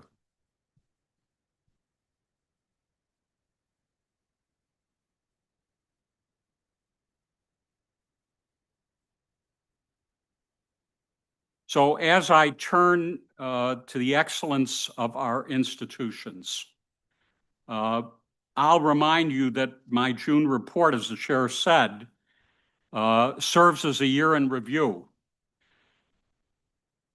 My written report shares highlights over the past year, so I'm going to contain my comments today for some recent university achievements that you need to know about. I do want to share, though, that when you look at the full year of work, there are some system-wide themes that emerge. Innovation and collaboration to get more teachers into our classrooms, to build pathways and credentials that make it easier and more rewarding to choose teaching, to stick with it, and to excel in it. Programs and partnerships that build accessible pathways into the health professions, that ensure we're preparing and training practitioners in the regions where shortages have for too long endangered health and wellness. Programs that anchor our cities and towns, that blur that town-gown business, that line between campus and community. Programs that engage our neighbors in projects that they say are most important. It's, for me, really a joy to see all of this mission-critical work in action. So let me talk about the institutions. And I'll begin with the host, the USM at Hagerstown. As Jacob said, this is the 20th anniversary here. There's a lot to celebrate. The community's invested. There's been a record amount raised locally for student scholarships, $115,000 going to 24 plus learners. A collaboration with U-Balt to bring U-Balt's MBA program here to Hagerstown, and strong collaborations with community partners, which expands the center's research and secures the funds that support the work here. So, Dr. Ashby, thank you for your mission to serve students where they are and to enrich the communities they call home. It really is the best of what we do. And of course, 2 more regional centers have similar stories to tell. The USM at Southern Maryland is showcasing its leadership in autonomous systems. Just recently, a number of our congressional delegation just toured the center's facilities and the Pax River Naval Air Station to see how different sectors are collaborating to strengthen the region's workforce and economy. And at Shady Grove, continuing to make game-changing connections. Last month, USC teamed up with UMBC and the Institute for Bioscience and Biotechnology Research, IBBR, which is one of our Empower initiatives, on a bio-networking summit, again, bringing sectors together to grow regional life sciences. Dr. Kademian, you've led this year in leaning into our values of fairness and opportunity, access and equity, as you always do, for all learners and all leaders, all. So thank you. When the University of Maryland College Park launched its Grand Challenges program a few years ago. President Pines promised big investments in finding solutions to our most pressing problems. Well, those investments keep coming. Last month, alumna Marsha Laufer gave $6 million to university's Maryland Democracy Initiative to support civic literacy and democratic engagement across K-12 and higher ed. A timely gift, I would say. And I'd be remiss if I didn't note the spectacular coverage of Kermit the Frog's commencement. What a keynote last month. A little joy we badly needed, President Pines. And as you told me, maybe your best idea ever.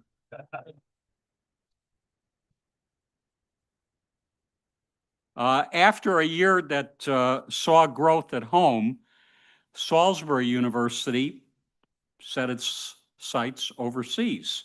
So President LaPree joined Governor Moore in Tokyo to sign an agreement with the Japan Study Abroad Foundation.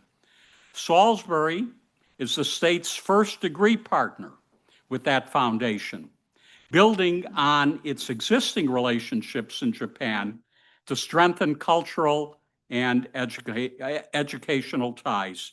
Congratulations, Lynn. Like Salisbury, UMB leaned into its core missions in global collaboration and research. On that same exchange mission with Governor Moore, UMB signed agreements with South Korea's Chosun University to promote education and research collaborations. And back home, UMB launched its Breakthroughs Can't Wait campaign, showcasing the impact of federally funded research and underscoring what we know to be true, what we've been talking about this morning, that public research is a public good. Thank you, Bruce.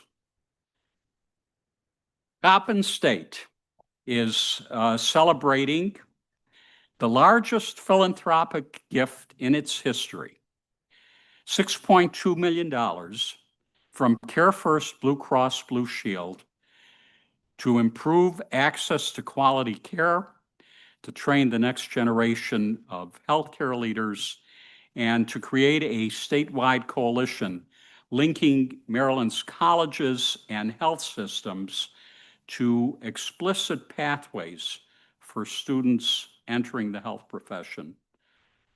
Congratulations, President Jenkins. Towson University is also celebrating a philanthropic windfall. The university's annual one-day fundraiser, the Big Give, was really big this year. One-day fundraiser netted about $1 million for over 2,000 people, record highs on both counts, and then a $1 million gift from TU alumna Mildred Berkman and her husband will establish Towson's first ever endowed professorship in nursing. Congratulations, President Ginsburg. Bowie State's nursing program, celebrating as well, a $2.2 million award from MHEC, the largest grant in the nursing department's history, is going to grow the number of doctoral nursing students who we desperately need. These are students who go on to become nursing faculty, always a challenge to find them. And frankly, the shortage of nursing educators is the #1 reason for our nursing shortfall in this country. Great work, President Bro. University of Baltimore just released its annual Vital Signs report, a closely watched indicator of the state of Baltimore's neighborhoods. The report links progress in a number of key domains to policy initiatives aimed at ending health and wealth disparities across Baltimore. Happily, the authors herald, quote, unequivocal signs of a city in recovery. Good for Baltimore, good for our state. Thank you for doing that work, President Schmoke. Here's another report card, and it was referenced. UMSI's just released its annual report on the Chesapeake Bay, the watershed, revealing a short-term slide, but long-term improvement. That work is so essential to the progress in our state because the Bay is so critical. So thank you for that.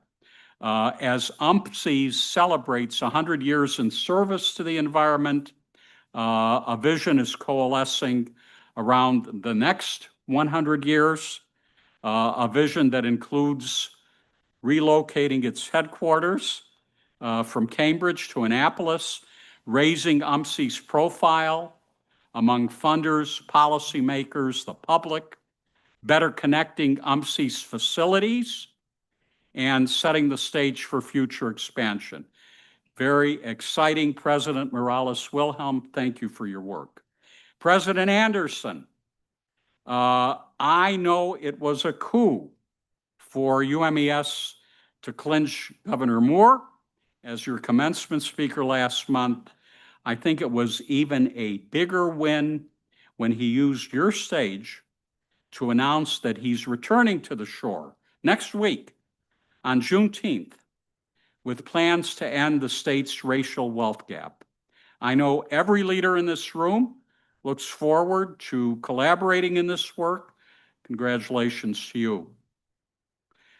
I often talk about universities as anchor institutions, how we drive employment and economic growth, how we build capacity and resilience. But you know, sometimes being a neighbor is simply being, sometimes being an anchor is simply being a good neighbor. So in that context, let me turn to Frostburg State, because I need you to know something. When Western Allegheny County suffered flash flooding last month, Western Port Elementary, a local school, was hit so hard that students and staff had to evacuate by boat. And the school was unable to reopen. So Frostburg brought these students in to finish out the school year on its campus, providing learning space for students, office space for administrators, gathering space for meals. And in the broader community, we heard stories about blankets and food. It's emblematic of the work and the position Frostburg does and has year-round. So Al DeLee is here. Darlene Smith couldn't be here. Thank you so much. Where are you, Al? Thank you. Over the past several months, I've talked about distinctions won by UMGC, one of them for its dedication to serving military-affiliated learners.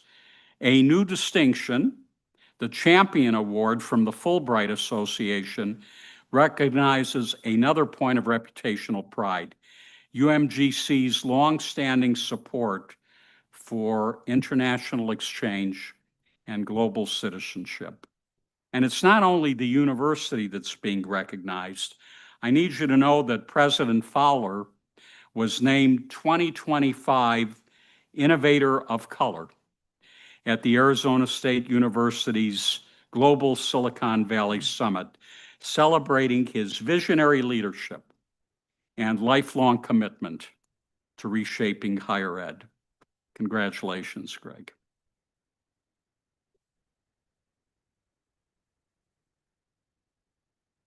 UMBC began the year welcoming its largest ever incoming class and ended the year graduating its 100,000th student. One of them was Gio Adegboyo. He's a track and field star who earned a bachelor's in biochemistry and molecular biology and a GPA of 3.95.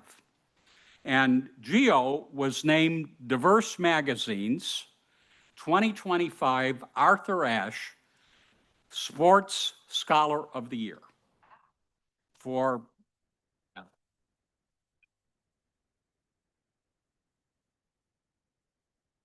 his performance in the classroom and on the track. What a beautiful combination. A born and raised Marylander, he picked a university close to home so he could continue helping his twin brother, who was experiencing learning and communication challenges. You know, that's the kind of story that reminds us why we're in this business, right? President Shears Ashby, thank you for that. Now, I want to mention a few efforts and accomplishments that span our system. I mentioned at our last meeting that the Carnegie Foundation revamped its research classifications, creating a new category for non-doctoral institutions that conduct a significant amount of research. So Bowie, Salisbury, Towson, UBalt, UMES won that distinction.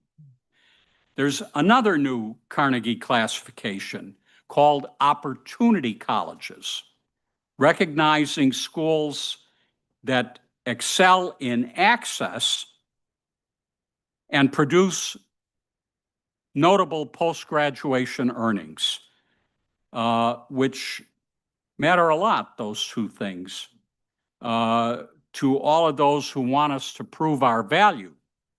So I want to congratulate 3 of our universities for making that list: Frostburg, UMES, UMGC. 7 of our universities have joined the new Maryland Statewide Transfer Initiative. That's a project to improve transfer outcomes for community college students.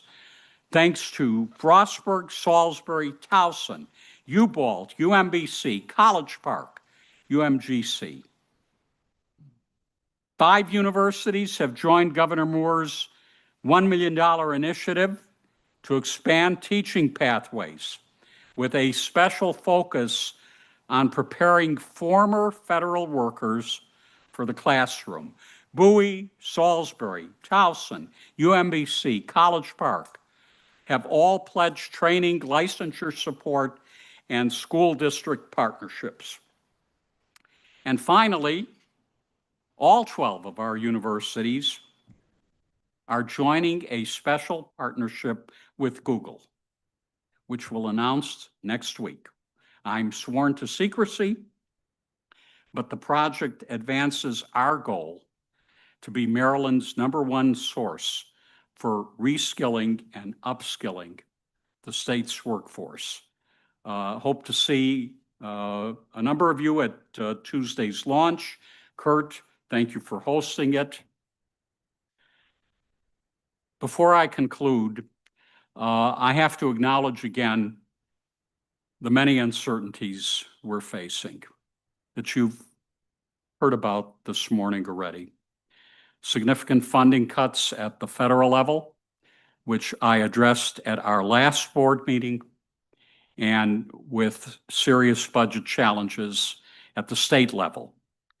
At this extraordinary time, our universities must make some difficult decisions as they close their budget gaps. So I sent a video message yesterday to our faculty and staff explaining the shortfall and the choices we must make from here. And I'd like to share it with you now.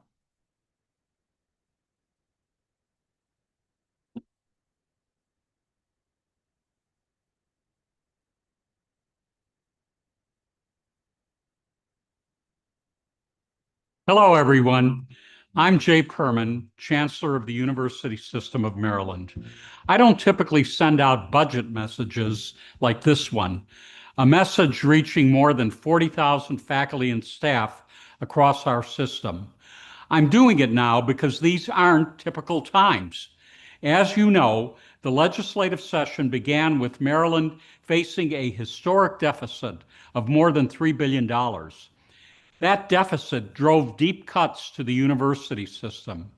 Together, we must manage a 7% cut to our operating budget this coming fiscal year. And that's on top of a nearly 4% cut we suffered last year.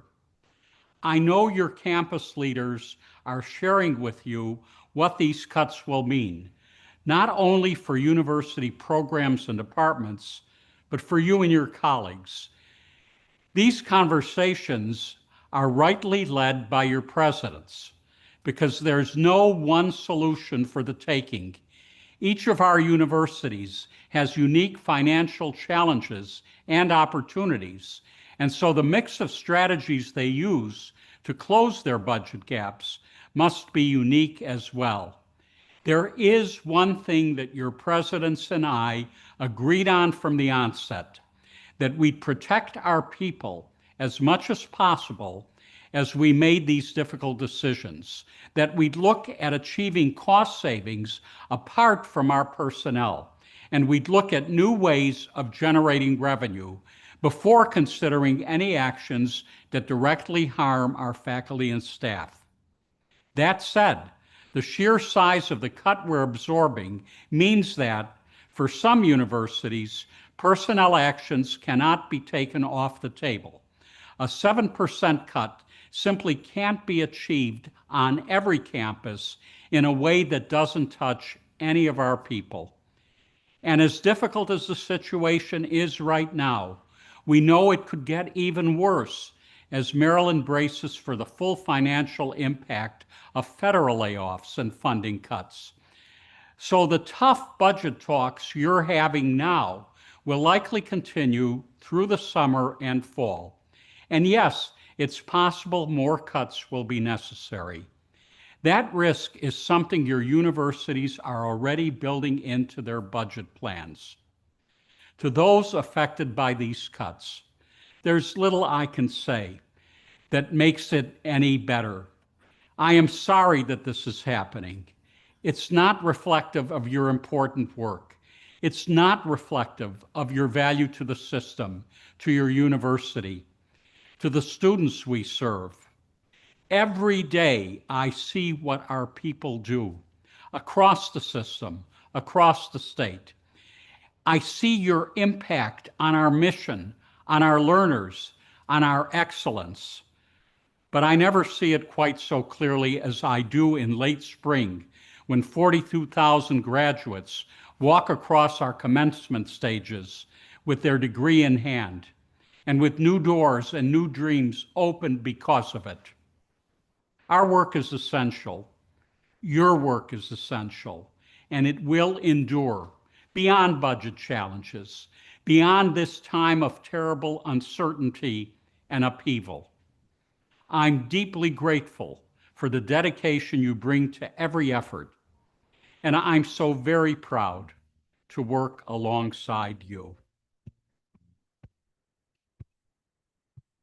So I genuinely thank all of you for your leadership and your support throughout this closing year and for your unshakable faith that we have in our universities and our people.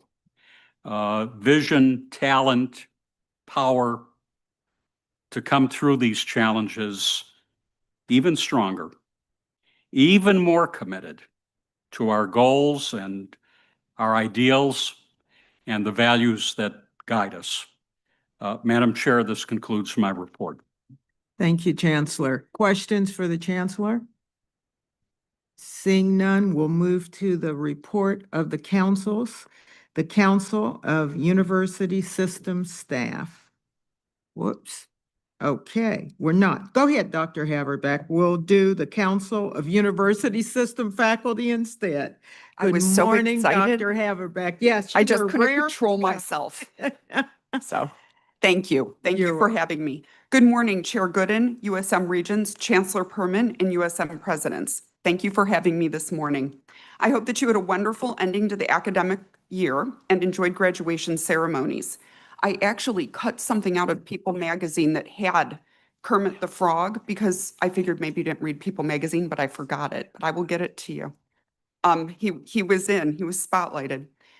This year seemed to be one that has been more active than others for the students, the faculty, all of us across the USM and beyond. I think that we should take a moment to appreciate all of the hard work and accomplishments that have been achieved. It was so wonderful hearing from the faculty and those specific accomplishments that have been achieved. So thank you for sharing that. It's been a big year and we've done a good job. We've done the best that we could, right? So I think that it's important to always keep that in our minds. I'm going to give a brief summary of my report, and my report is really an overall yearly report, but it is not everything that we've done. At our last CUSIF meeting on May 9th, we held our elections, and we have our new members. The chairperson for CUSIF will be Ryan King White from Towson University. The vice chair will be Maida Finch from Salisbury University. The secretary will be Mirek Janowski from the University of Maryland, Baltimore. At-large is Lori Naylor, the University of Baltimore. And the other at-large member will be Wei Stone from the University of Maryland, Eastern Shore. I will serve as past chairperson. Another highlight of this meeting was Chancellor Perman visiting us and giving us updates. And I want to thank the Chancellor. He is always so generous with his time, and he always answers in such just a matter-of-fact way that it's very appreciated. So thank you for that. Dan Shannon also visited us, and he shared the USM policy on transitional terminal leave and answered any questions. Dr. Allison Wren, I'd like to also thank you. You were always there to support us along with Kelsey and to answer any questions and give us USM updates. We had a discussion regarding Bowie State University, wherein the Bowie CUSIF representatives and the Bowie State Senate Chair came to present. A Bowie State resolution was voted on and passed, and that is in your materials. We have also completed the shared governance survey, which will be shared soon, and I will be discussing with the Chancellor, and I apologize that there has been a delay in that. Some highlights are that the Education Policy Committee, I wanted to get the name right, has been working on revising USM's policy guidance on campus bullying with the Office of the USM. They're going to revise its professional conduct guidance on workplace bullying. They've been working on this for a few months and will continue their work into next year. And they are hoping to bring an adoption of this to the Board of Regents next year. They've also been developing an AI unscripted podcast as a follow-up to their generative AI webinars. And this is going to be a bite-size 20 to 30-minute AI discussion where faculty members and others can just go and kind of listen to something quickly and get information so that it's going to be easy to digest, if you will. The Faculty Affairs Committee continues their work on the campus safety survey, as well as personnel support. The Legislative Affairs Committee has been discussing many issues, including concerns which are outlined in my report.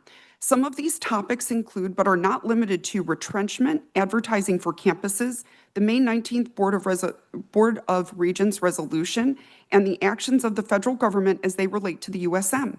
They also brought forth the BSU resolution. The Research Committee, and Dr. Abrams, who is the co-chair, is here, who shared some information earlier, is working on many initiatives, including, but again, not limited to, developing effective approaches for improving the infrastructure that supports research across USM institutions, including regulatory processes, comparing the regulatory environments among USM universities, and understanding of the obstacles to successful commercialization in Maryland of patented tech and biotech discoveries from our universities. The Research Committee also brought forth a resolution in March, and I apologize that it was not in my April minutes. I was remiss and forgot to add it, but it is in your report this month. In conclusion, as I close out my 2 years of tenure as the CUSIF chairperson, I want to thank all of you here today. Every time I come up here, I say I'm not going to go off script, and here I am going off script. As I sat over in my chair, I was making a word cloud. You know those word clouds that people make just in my brain. And the words that were coming out of this meeting were really representative of how I felt about the past 2 years and working with everybody in this room. Now, I wrote these down, and we know that then I have problems when I go off script reading what I wrote, so I'm going to try to do the best I can. So we have collaboration has been brought up a lot, partnerships, achievements, success, and something else that I cannot read. We've also been discussing, though, challenges, and I wanted to talk about challenges and hope. But also, we have a lot of laughs in this room. We have a lot of laughs at dinners. We have a lot of laughs when we're talking about in our little committees. And, you know, I think that laughing and those kinds of collegiality and collaboration are so important in the work that we do, because a lot of the work we do is really important. We know that, but it's also, it can be heavy, and it sounds like it may get heavier now.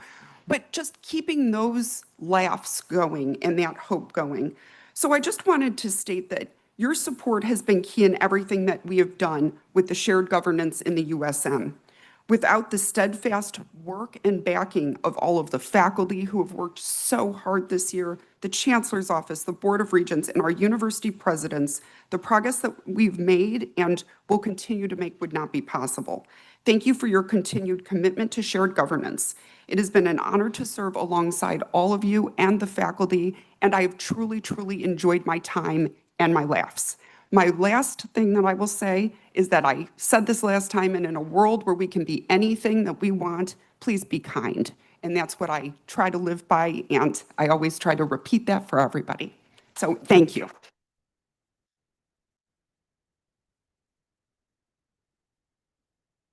Thank you, Dr. Haverback. Your voice will be missed. And now we'll have the Council of University System Staff, Dr. Patricio. Oh, I have to follow that. Well, Chair Gooden, Chancellor Perman, Regents, Presidents, good morning. I'd like to echo the other sentiments about the wonderful experience last night, watching the flying boxcars and enjoying the delicious food offerings. Thank you to Dr. Ashby and the USM Hagerstown staff for their wonderful hospitality. I had the privilege of talking to some of your students last night, and the impact of having a regional center for higher education in this area was plain. It was a wonderful experience to see all of your great work and impact on this community. As always, my written report for you is in today's packet. As I note, CUS is finishing out the year with a virtual meeting hosted by UMGC next week and a final in-person meeting at UMES in July. At our June meeting, we'll vote for the 2025-2026 chair, vice chair, and secretary. The committees will also prepare reports that detail any progress they've made on their action plans and suggest directions for the next year. That information will be added to our website once complete.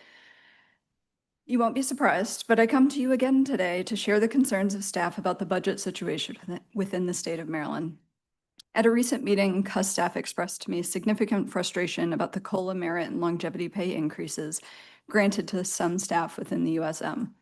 Will CUS leadership unanimously agree that it was irresponsible of the Maryland legislature to grant pay increases to anyone, considering the financial straits we find ourselves in? It is equally problematic to create a system by which some staff get merit and longevity pay, but not others, namely the staff that I represent today. This has created equity issues in a time when they can't be addressed due to budget freezes. Further adding insult to injury, I've been told that several campuses did not involve their shared governing bodies in any part of the budget or financial planning process, leading to the information about pay and potential furloughs and layoffs to be spread by rumor and half-informed news articles. I believe proactive communication, if not partnership, could have prevented a lot of the frustration that I've been hearing and that you heard today during public comment. I do want to make it clear that I know this is not an easy ask, though messages like we saw from the Chancellor yesterday certainly help. When CUS was founded in 1995 and codified by the Board of Regents and the Maryland legislature, it was done with the belief that staff shall, and I quote, have a voice in basic decisions that affect the welfare of the system, its institutions, and its employees, including an informed advisory role in administrative areas and the functional support aspects of academic matters.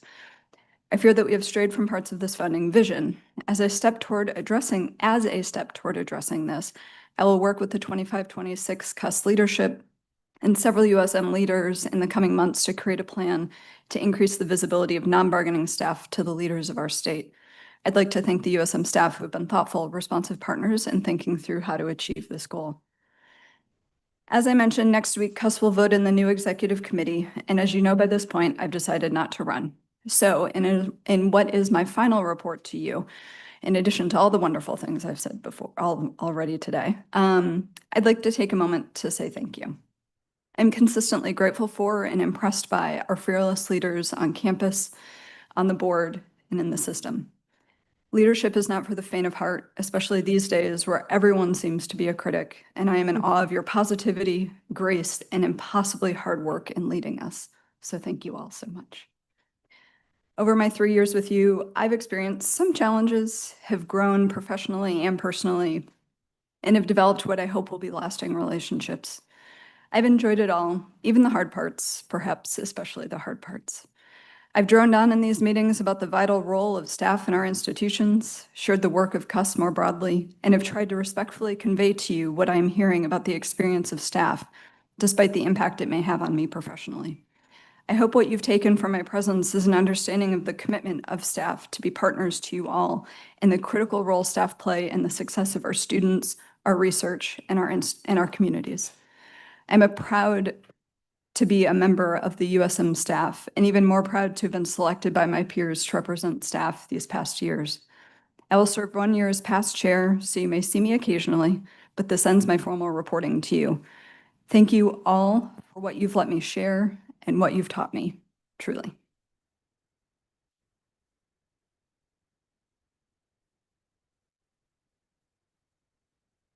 Thank you, Dr. Patricio. And now we'll go to the Council of University System Presidents, President Bro.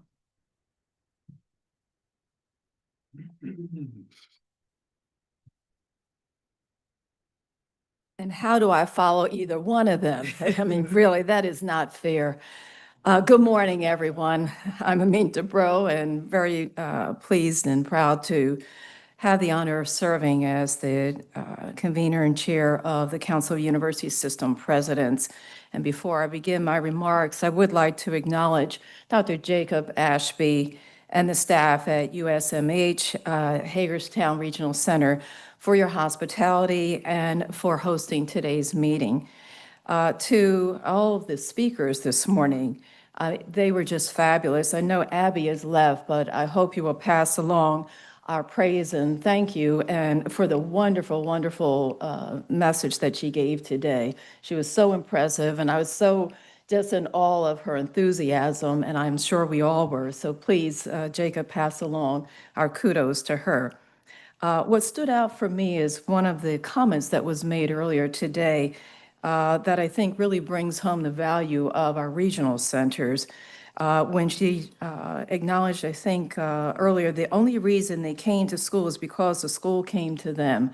So kudos to Dr. Ashby, to each of our directors for our regional centers for what you do to bring the school to our students across the state and also keep them in the state of Maryland is what I heard. To all the presenters, thank you for the wonderful presentations today. And once again, good morning, Chair Gooden, Chancellor Perman, to the Board of Regents, and a special acknowledgement and thanks to our outgoing regents. We truly appreciate all of your contributions. Know that you will be missed, and we hope that you will stay close and visit our campuses and make sure that you aren't too far away. We thank you once again, and I would ask from the Council of University System Presidents and everyone here to acknowledge our outgoing regents for their contributions.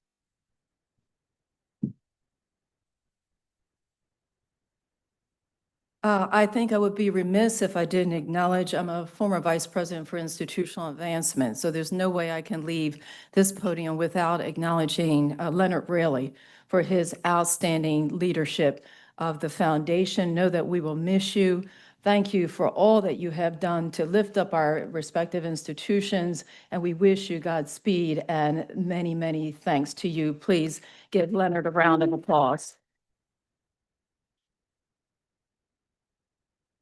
And to our outgoing shared governance leaders, thank you for your leadership during some very challenging times. And throughout it all, you have led with grace, with poise, and kept us moving in the right direction. And I thank you for those wonderful, sincere, kind words today that will resonate, I'm sure, with us for days in the year ahead, especially, just the comments that make it so bring it back to why we're all here and keeping us together. So again, I'd like to acknowledge the shared governance leaders for what they have done throughout this year.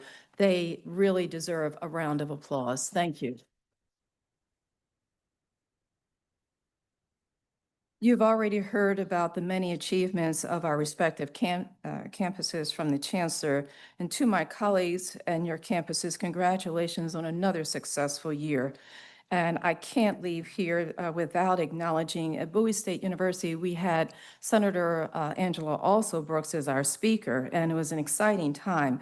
But President Pines, there's just no way we could ever top the commencement that you had. So kudos to you once again. Great job. I am pleased to share the highlights from recent meetings of the Council of University System Presidents. Since the last meeting of the Board of Regents in April, CUSP has convened twice, on May 12th and on June 3rd. We met over Zoom. And at the May 12th meeting, the presidents received an important update from the USM Office of Administration and Finance on revisions to key human resources policies. These included transitional terminal leave, sick and safe leave from faculty, and annual leave for faculty. In addition, we discussed several recent and ongoing developments emerging from the federal executive branch that have potential implications for our institutions.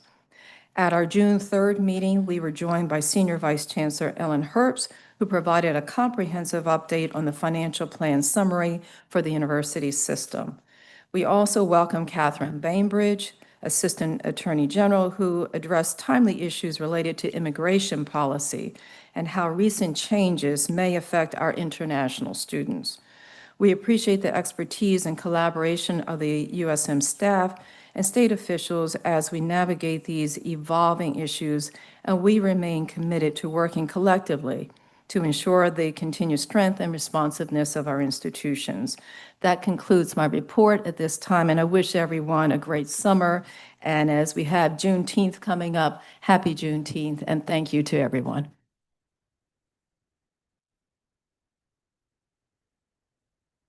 If there are any questions, I will entertain any questions. Yes, Regent Wood. I just have a comment. I just wanted to say that last Tuesday, you had a symposium on prison education and mental health at your campus, and it was fabulous. I was honored to be there, and I noted that there were 650 people who attended. That included Secretary of the Department of Public Safety and Correctional Services, Carolyn Scruggs, and the Director of the Department's Education Program at the DPS. And I just wanted to remark that we learned a lot. There's 17,000 incarcerated individuals in the state of Maryland. And interestingly, only 650 of those are women.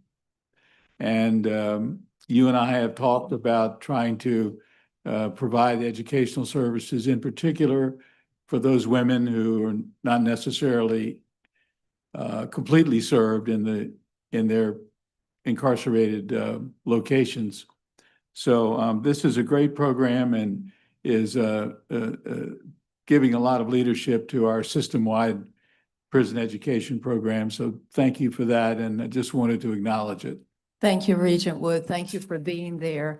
We're very proud of the work that's underway with our faculty who are providing education at Jessup Correctional Facility. We are providing a 4-year degree program as well as a certificate in entrepreneurship. I know that the chancellor and the system is working across the system to ensure more institutions in the system are providing education. UBALD is also in our prison system, and the challenge for us is to ensure that we are reducing recidivism. But I think with these programs, we're making a great, strong headway. So thank you for that acknowledgement. I truly appreciate that.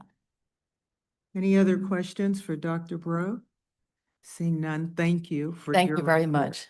And we'll now have the University of System of Maryland Student Council report. Ms. Gambert, who I should note is starting medical school real soon.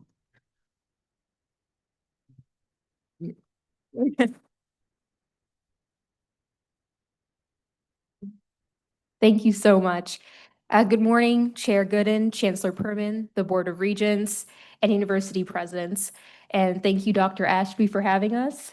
And congratulations to all the presidents on all of your commencements. I was lucky to be a part of commencement, and I will not stop talking about that. And I'm pretty convinced that's why my parents came too. But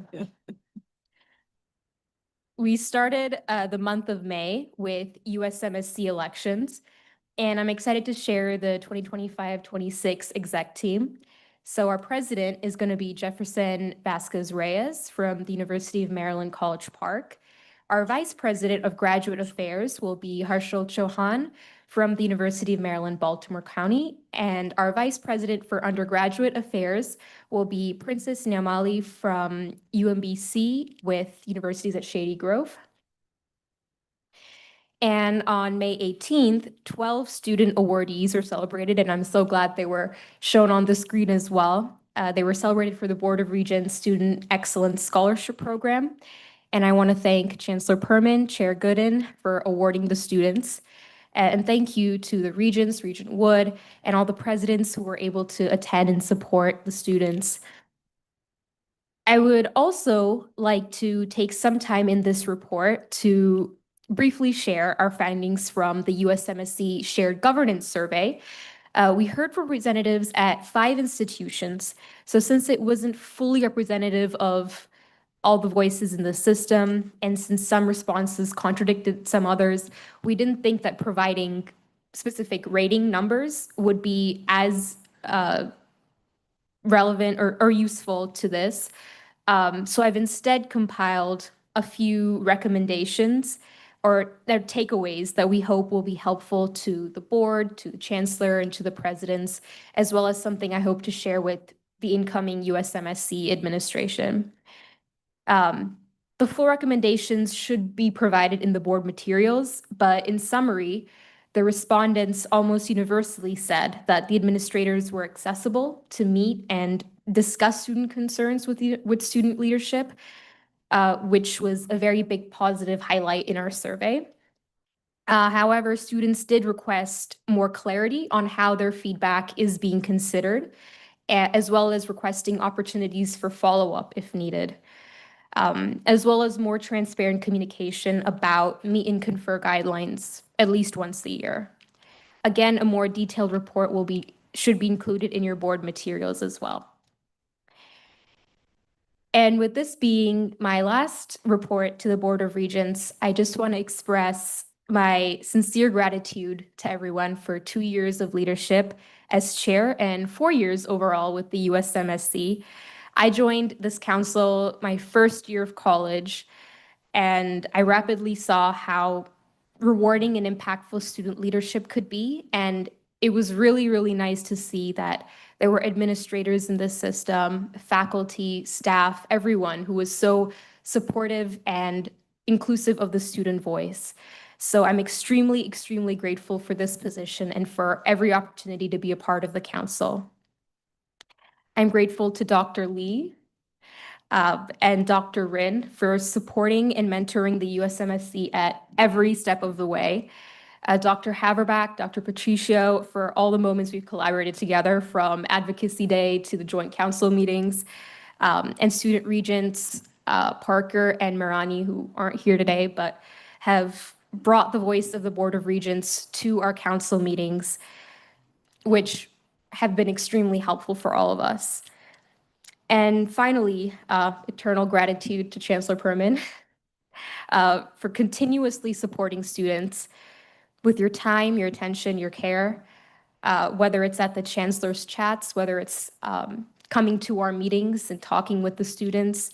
The time we've gotten with you means more than I can probably express right now, but this is definitely something that's going to continue being valued and cherished for all the future years.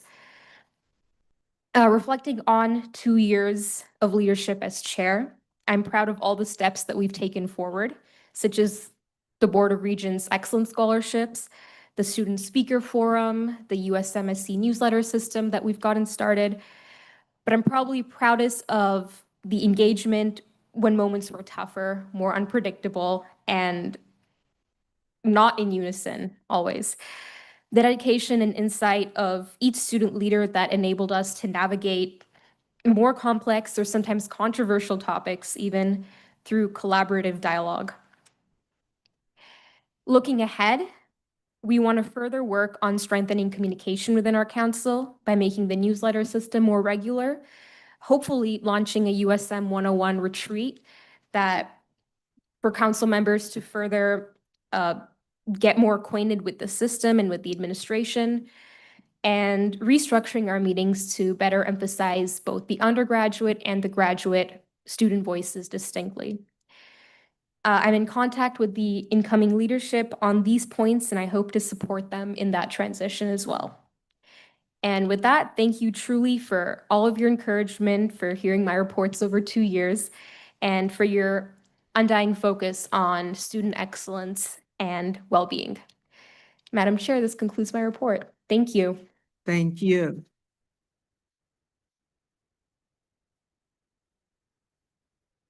Any questions? Seeing none, thank you for your report. We'll move now to the next order of business, which is the consent agenda. Decisions regarding which items to include on the consent agenda were made by me and the committee chairs. However, any regent may request that an item be removed from the consent agenda for separate review and discussion. Before I move approval of the consent agenda, I asked if there are any items that any region would like removed from the consent agenda for separate review and discussion. Madam Chair. Yes.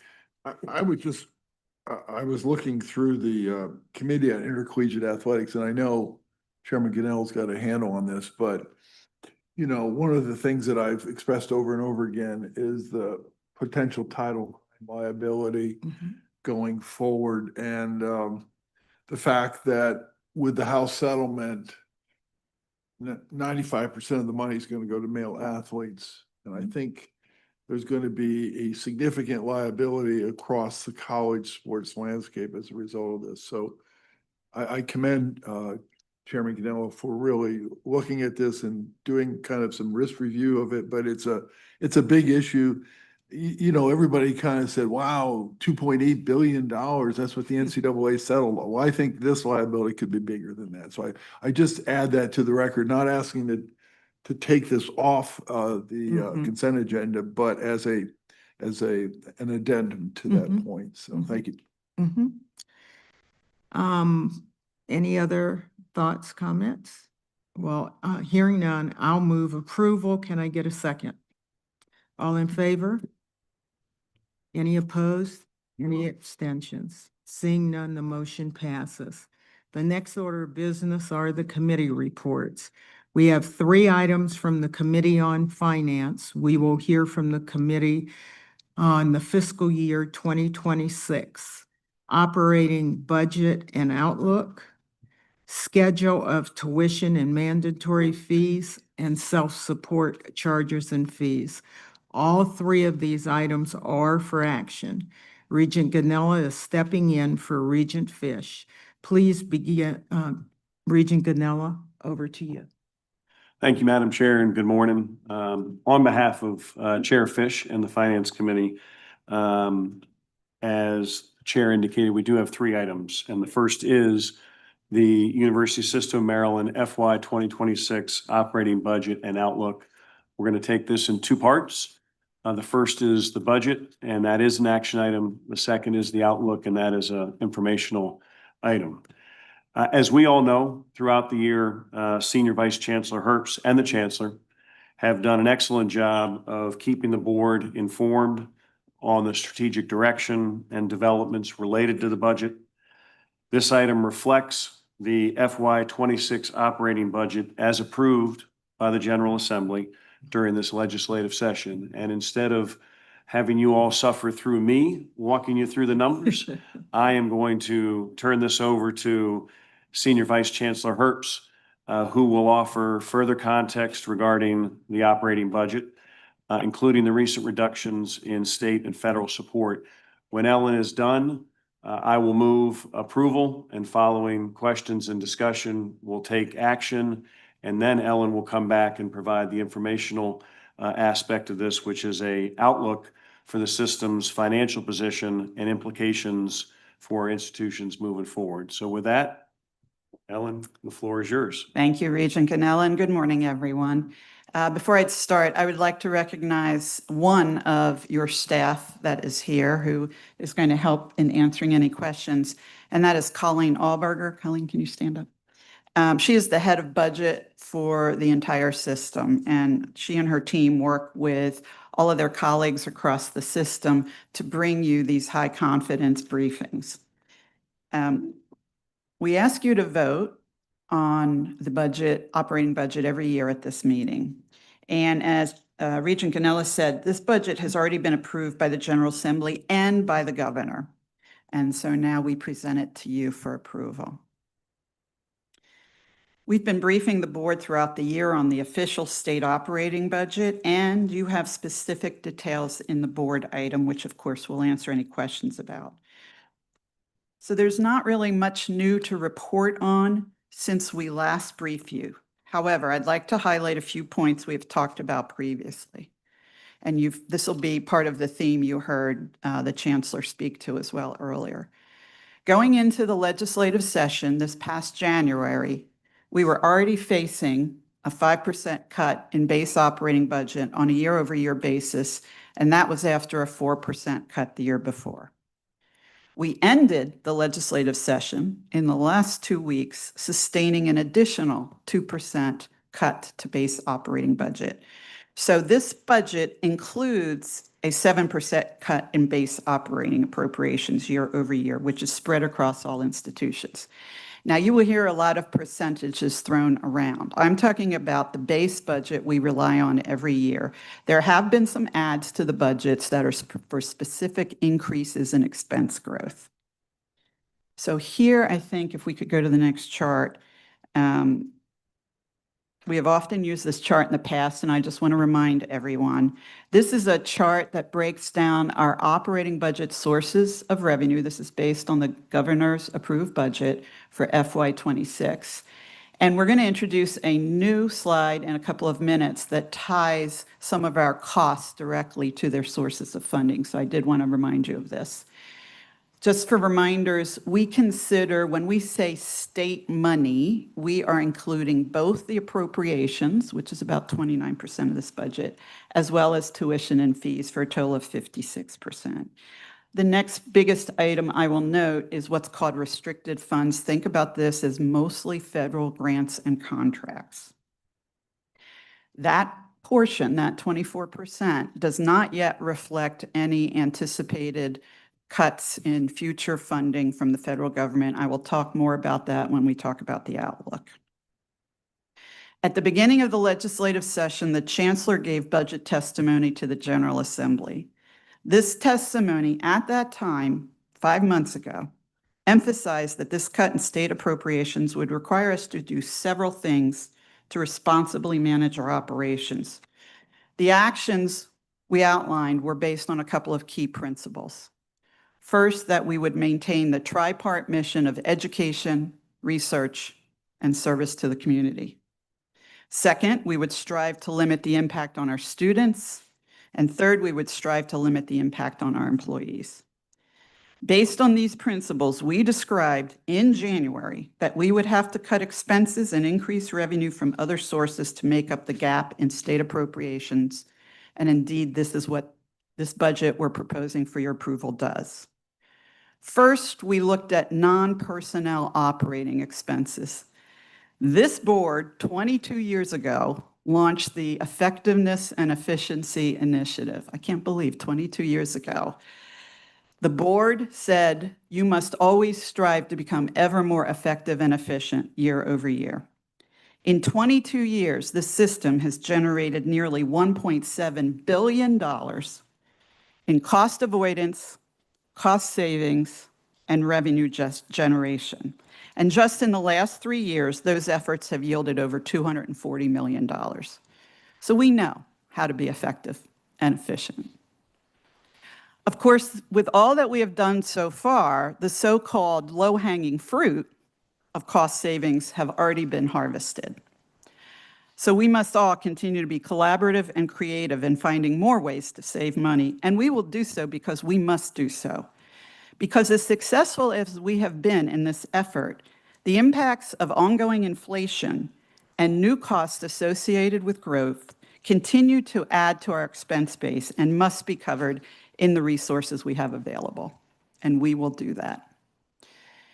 We also said we would identify limited opportunities to increase revenues, which we have done through proposed tuition increases, which we will discuss in the next board item.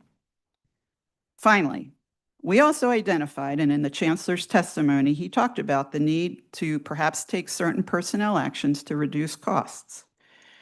We strive to limit the impact on our employees, but the reality is that 60% of our operating costs are people-related. We cannot address this shortfall in state funding without addressing personnel costs.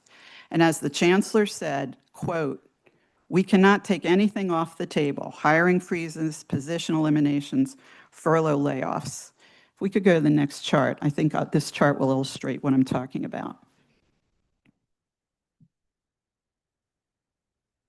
This is a new chart, uses that same pie chart approach, but this matches our employee headcount across the system to employee salary funding sources. So as you can see, 66% of our employee headcount is funded by state support. I will note that 25% of our headcount is funded by that restricted category, again being mostly federal grants and contracts.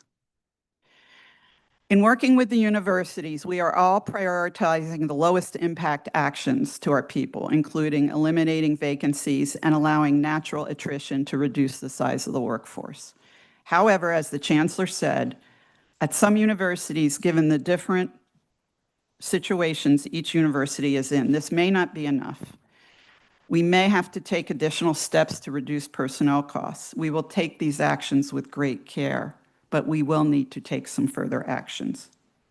So in summary, in the official state budget for FY26, we're facing a 7% cut to base appropriations, as well as other expenses increasing, and we have budgeted for reduction in all categories of operating costs, as well as proposed limited increases in tuition and fees. I'll just say finally, this is the official budget. It was approved by the state. It does not include any projections of future actions. So as we talk about what might lay ahead for all of us, I'll try to identify areas that we are watching very carefully and planning around. At this point, I'll pause and turn it back over to you, Regent Ganella, for any questions and the vote. Well, let me start by, first of all, thank you. Very helpful and a much better job than I would have done. Not that anybody's surprised by that. But let me go ahead and move approval of the USM FY26 budget as presented.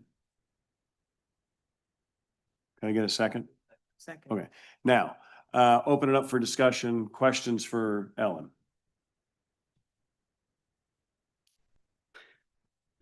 Did a better job than I thought. Seeing none, all those in favor? Say aye. Opposed? Any abstentions? Excellent. Thank you. Motion carries. Thank you. Now, if I could move on. I was Would you going like to to say, say? the next item is informational, and it's the outlook portion of this, so back to you. Thank you. I'd like to spend a few minutes talking about what might happen in FY26 and beyond. as we manage the execution of the budget, which we do every year. All we know for sure about budgets is they're simply a plan, and then the year starts and we have to actually manage. This year will probably prove to be more challenging than many. What we know for sure, and this is all we know for sure, is we start the fiscal year, July 1, with a 7% year-over-year cut in base appropriations. But there are many things that could happen. Here's what we're tracking. We are tracking very carefully pronouncements and actions of the federal government, all three branches. Now, I'm going to focus on what we're tracking from a financial impact standpoint directly. Obviously, our colleagues in other areas are tracking impacts of policy issues, but I'm not going to get into those. In particular, what we're watching for: changes to federal financial aid. Pell Grants are the largest source of financial aid for our students, totaling over $204 million in FY24, with 45,000 student recipients across the system. In total, we have 58,000, Colleen, make sure I'm doing this right, 58,000 recipients of federal aid of all kinds. Any significant changes to eligibility or other rules for Pell might have an impact on affordability and a potential impact on enrollment. I will say at this point, we are tracking enrollment for the fall, I would say even more than monthly, as some of the early indicators like housing deposits and so forth start coming in. Fall is holding. We have some ups and some downs across different systems, but it looks like the numbers that we provided to you as the official fall forecast are holding, and that's a good thing. There are other financial aid programs at the federal level besides Pell, including work study and SEOG, that are being revised in important ways in the House reconciliation bill. I will note that the Senate version of the reconciliation bill that was just released has important differences from the House version. This is our federal government in action. This is an example of a need to monitor carefully the work of both the houses of Congress and the executive branch throughout the summer and the rest of the year. The next thing we're monitoring is student eligibility to attend our universities. Potential impacts on enrollment numbers from changes to visa, either law and regulation or actual processing, and other laws impacting student populations have the potential to impact, particularly at the graduate level, our enrollment. Cuts to research grants and contracts is the next category. I'm going to summarize this because I think my colleague Michelle did a great job of setting this up. But just to give you specific numbers, in FY24, we expended $1 billion on research, grants, and contracts. The vast majority of that funding is from the federal government. And we are justly proud of our universities and researchers for the work they do. But pronouncements and budget proposals from the executive and legislative branches of the federal government indicate a willingness to significantly cut federal support for research, a partnership that began after World War II and has yielded tremendous benefit to the U.S. economy and peoples. So any of these significant cuts that are being discussed would have huge implications for our economy and the country's global competitiveness. It would also obviously have significant implications for our leading research institutions. As separate from absolute cuts in research funding, there is the discussion underway to reduce the facilities and administrative allowance on federal awards. And just to give you kind of a high-level notion, current F&A rates across our portfolio are in the 50 to 60% range. This is to cover actual costs incurred to support research. Feds are considering a reduction to as low as 15%. And again, if that happens, it doesn't mean our costs go away. It simply means we don't have funding in the grant to pay for those costs. We have done a high spot estimate of what that kind of reduction in F&A would yield. It's in the order of $150 million across all campuses. Finally, we are tracking macroeconomic effects on the economy, including tracking leading indicators for changes in overall economic growth rates for the country and the state, as well as watching leading indicators for inflation. Now, it's difficult to translate any of those changes and indicators into direct impacts on the USM budget, but we remain aware that such changes could impact the state's budget as well as families' abilities to pay for college education. Federal funding uncertainty will continue for a lot longer than any of us would like, but that's for a very good reason. And that's because there are multiple ways for the federal government to legally decide what budget they're going to have. And I just want to highlight, we've got two processes going on simultaneously at the federal government level. One, which is getting the most media attention, is the reconciliation bill process. That is a special process where the federal government can make decisions about spending and taxes only. And that's mostly what you're hearing about in the media. At the same time, the normal annual appropriations process is going on as well, which covers the entire what we normally think of as the federal appropriation. And it is going on, frankly, at about the same speed, maybe a little bit behind any other year. So we have to watch both of those. There's a third process that the federal government can use to impact spending. And we just saw the first round last week. And that's a process called rescission, where the executive branch can ask Congress to approve a cut in already approved appropriations for the current year. So the first rescission request went up to the Hill. It's to cut roughly $9 billion from international aid and PBS. And it will have to be voted on by both houses. If rescissions pass Congress, that is the legal mechanism to reduce the appropriation in the current year. The coverage of this process is indicating there's anticipation for more rescission bills that will come up as specific bills around specific pots of money. So we are watching very carefully for that. The federal government fiscal year ends September 30th, so it's not exactly in sync with our fiscal year, but it could yet impact the beginning of our FY26. So in short, in the fall, we will be working with the state to, I can't believe it, prepare the FY27 budget request. We expect to gain additional information from the state on its outlook for both FY26 and FY27 through this process, and we will be able to, as we always do, provide ongoing updates to the board. I want to end on a very positive note, and that is this. This system is financially strong. We have reserves, we have cash, we have liquidity. We have good ongoing basis for our revenues and our expenses due to the work of everyone in this room every single day and everyone that supports everyone in this room. We are going to get through this, and we are going to come out the other side strong because we're going into it strong. It's going to be hard and painful, but we will come out of this the other side. I don't want anybody to think that there's an issue here with our stability. We are in good shape. We just have to manage.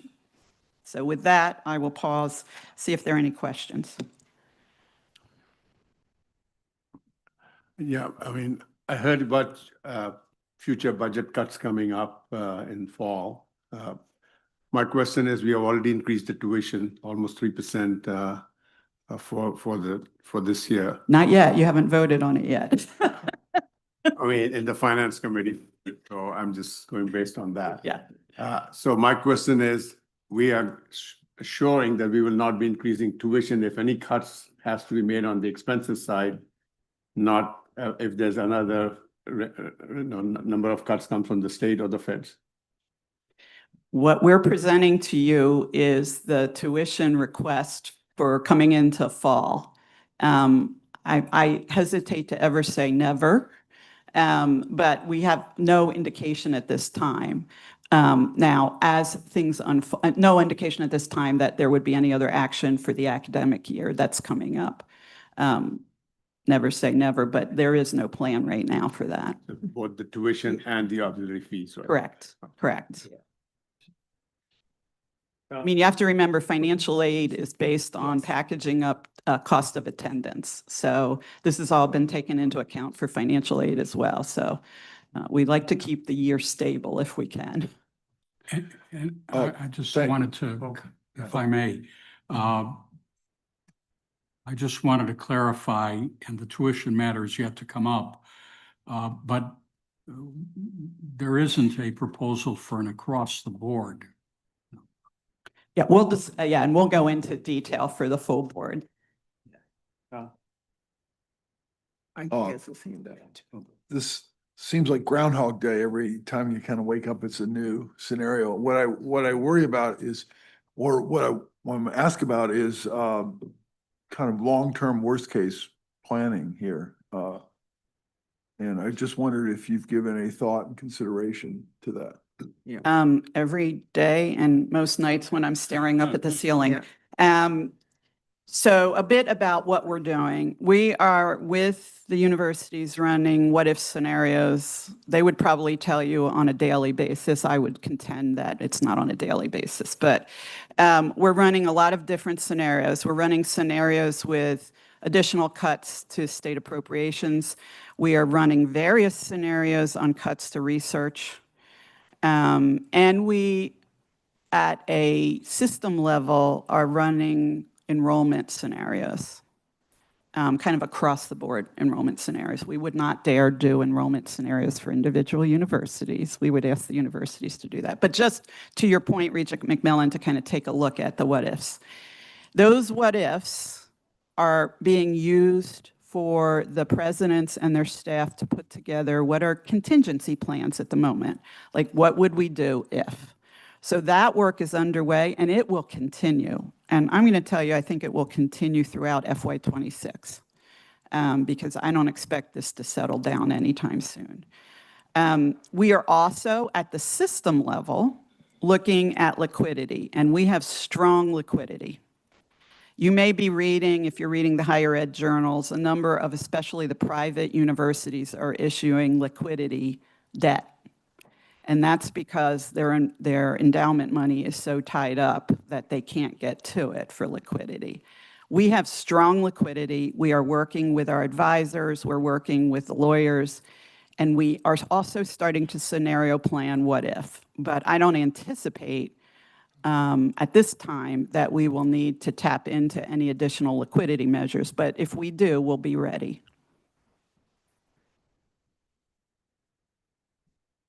Thank you. Just a question, and listening at this from a different perspective. I hear on one hand the challenges that you described throughout the system, but throughout all of that, you repeat, we're in good shape. We're in good shape, a good condition. Given the circumstances. Yeah, well, but if I'm listening to that, and considering everything that is happening here locally around the state,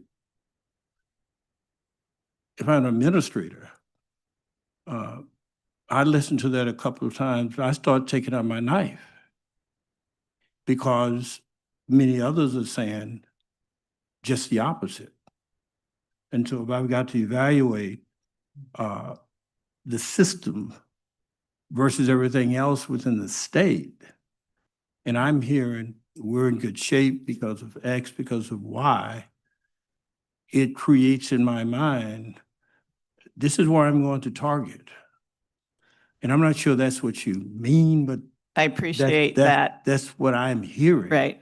And I'm hearing that is either conflicted message or it's overly optimistic because given what I'm hearing from students, from faculty, layoffs and everything else, I'm not sure that's the term that I would be using. And I appreciate that. So let me clarify. Our balance sheet is in good shape. And I realize I'm now getting financially a little bit geeky here, but we have an operating budget issue for sure. And we are managing the cut we're aware of, and we're planning for future cuts. If we take future cuts, we will have to take very painful actions, and actions that will take us a long time to recover from. You heard this morning examples of the wonderful research we do on behalf of the entire country. And you see the numbers. And if people who are paid from the federal government funding their research, if that money goes away, we have to address that. So thank you for asking me the question the way you did so I can clarify.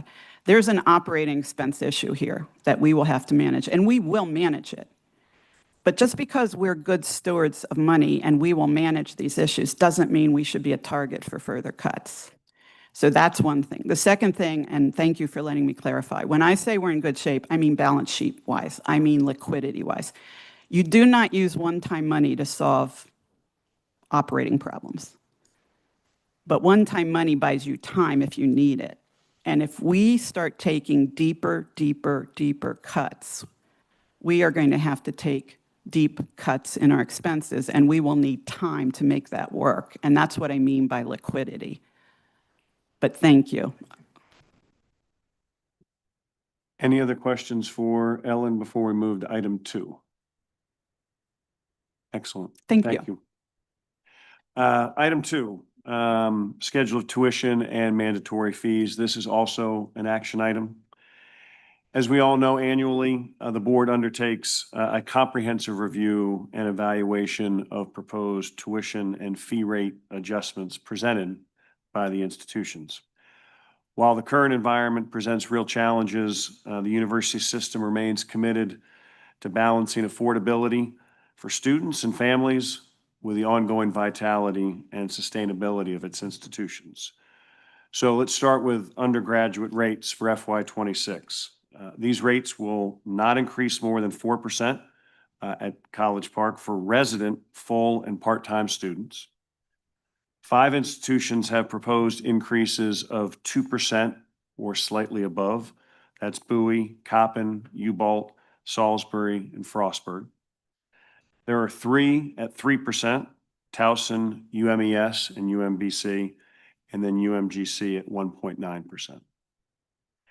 Given the current budget environment and the reductions the USM has sustained, these increases will help institutions not only preserve their competitiveness, but continue to provide an affordable, high-quality educational experience for our students.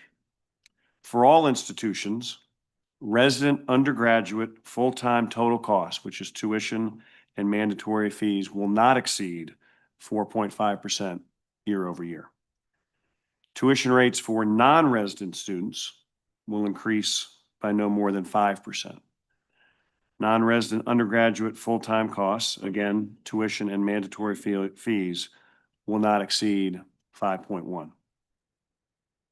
The schedule presented in the materials also includes requests for differential tuition rates submitted under Section 2B of the board's tuition policy. These proposals are based on criteria such as program modality and geographic considerations. A few to highlight. Towson University is proposing market-based differential tuition for 9 online graduate programs. The goal is to align pricing more closely with competitor institutions and remove financial barriers for prospective out-of-state students.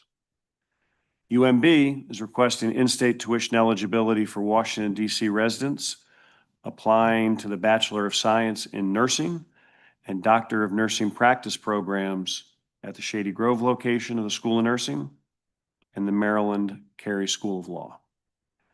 These proposals are intended to address healthcare and legal workforce needs in the region, while also expanding access for highly qualified students from Washington, D.C. Regarding graduate rates, full-time and part-time tuition rates will not exceed 5.1%. Mandatory fees are also included in this schedule. These fees support services and activities that are not primarily funded by either tuition revenue or state general funds. Examples, of course, include student unions, recreation centers, and athletics. The increase in fees is due to a recent rise in employee wages and cost of benefits, as well as the need to sustain and enhance these programs while also covering the impacts of inflation on operational expenses. Institutions are required to consult with student representatives as part of this process per board policy, and a summary of that engagement conducted by each institution is included in everyone's materials. The projected total revenue from tuition and mandatory fees for FY '26 is expected to increase by approximately 63.1 million or 3% over FY '25 levels. So I will pause there. That's a lot, and ask for any questions or comments.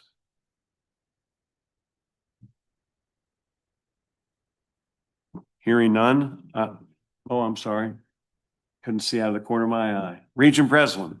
I think I have a comment, but I also have a question before I do it. And I would like to make sure I'm right.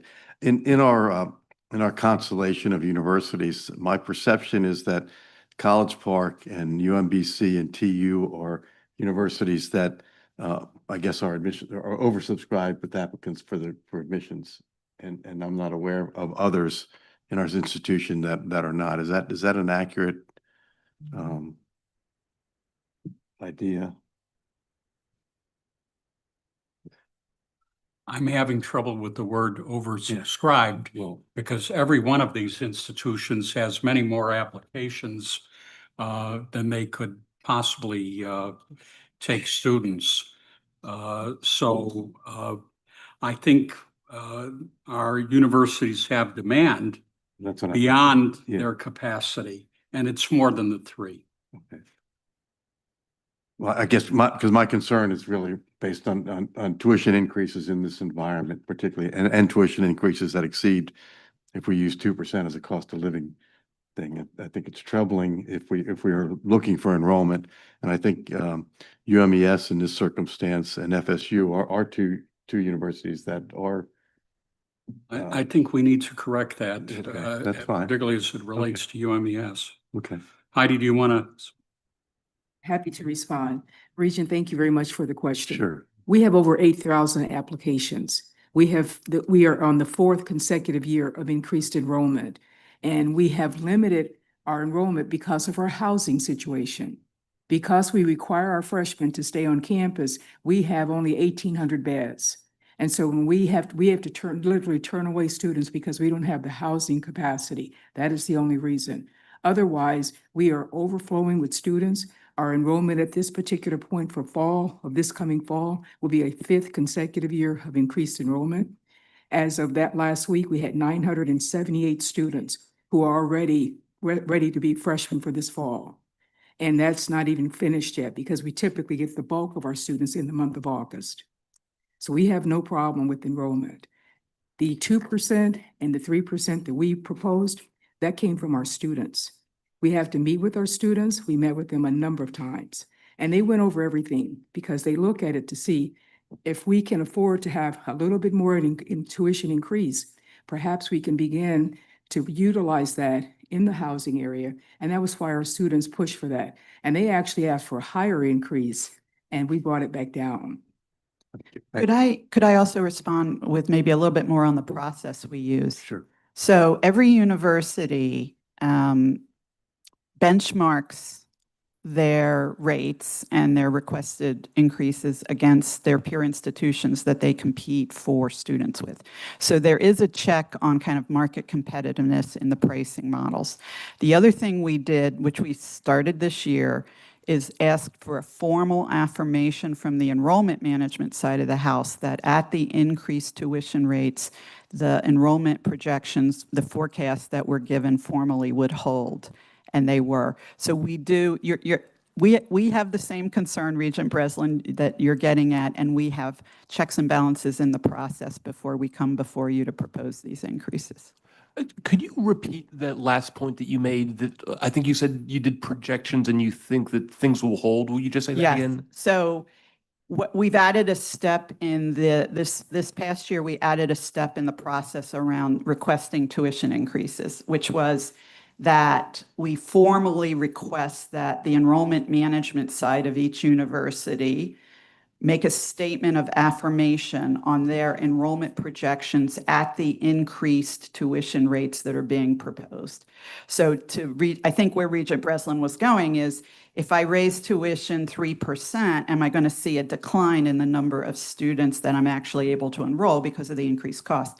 So we've added this check and balance step of ensuring that these increased rates work with the official enrollment projections that we're getting from the university. So the total top-line tuition dollars are actually going to go up. He's just got to follow. Yeah, you had me, but you lost me there. Okay. At the end. So I'm not an economist, but I think they call this elasticity. Right. Yeah. Right. I think the concern So we have. okay, now you're talking my language, Regents Merrick. So we are in the part of the price elasticity curve that doesn't change quantity. How do you know that? Because the enrollment managers, whose job performance is based on hitting their enrollment numbers, have to confirm that at those price points, they can bring in the enrollment they've told us they're going to bring in. Great. So trust but verify on this thing. So we are in a stage, I think generally based on survey data, where there's never been a time, at least in my professional career, where more students are on the fence about whether or not to go to college.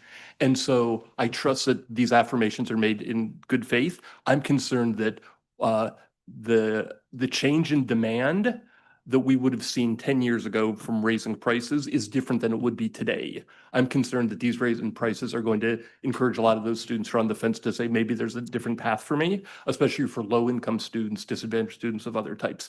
So I just would like to check on this. So two responses, but we will give you a check on that in the fall because of course we hold ourselves accountable to the projections we give all of you by reporting on the actuals. And per board policy, we have to be within 3% on a university by university basis. And what we've seen over the last 10 years is not only do we stay within that 3%, but we've actually narrowed the standard deviation between our projections and actuals. That's number one.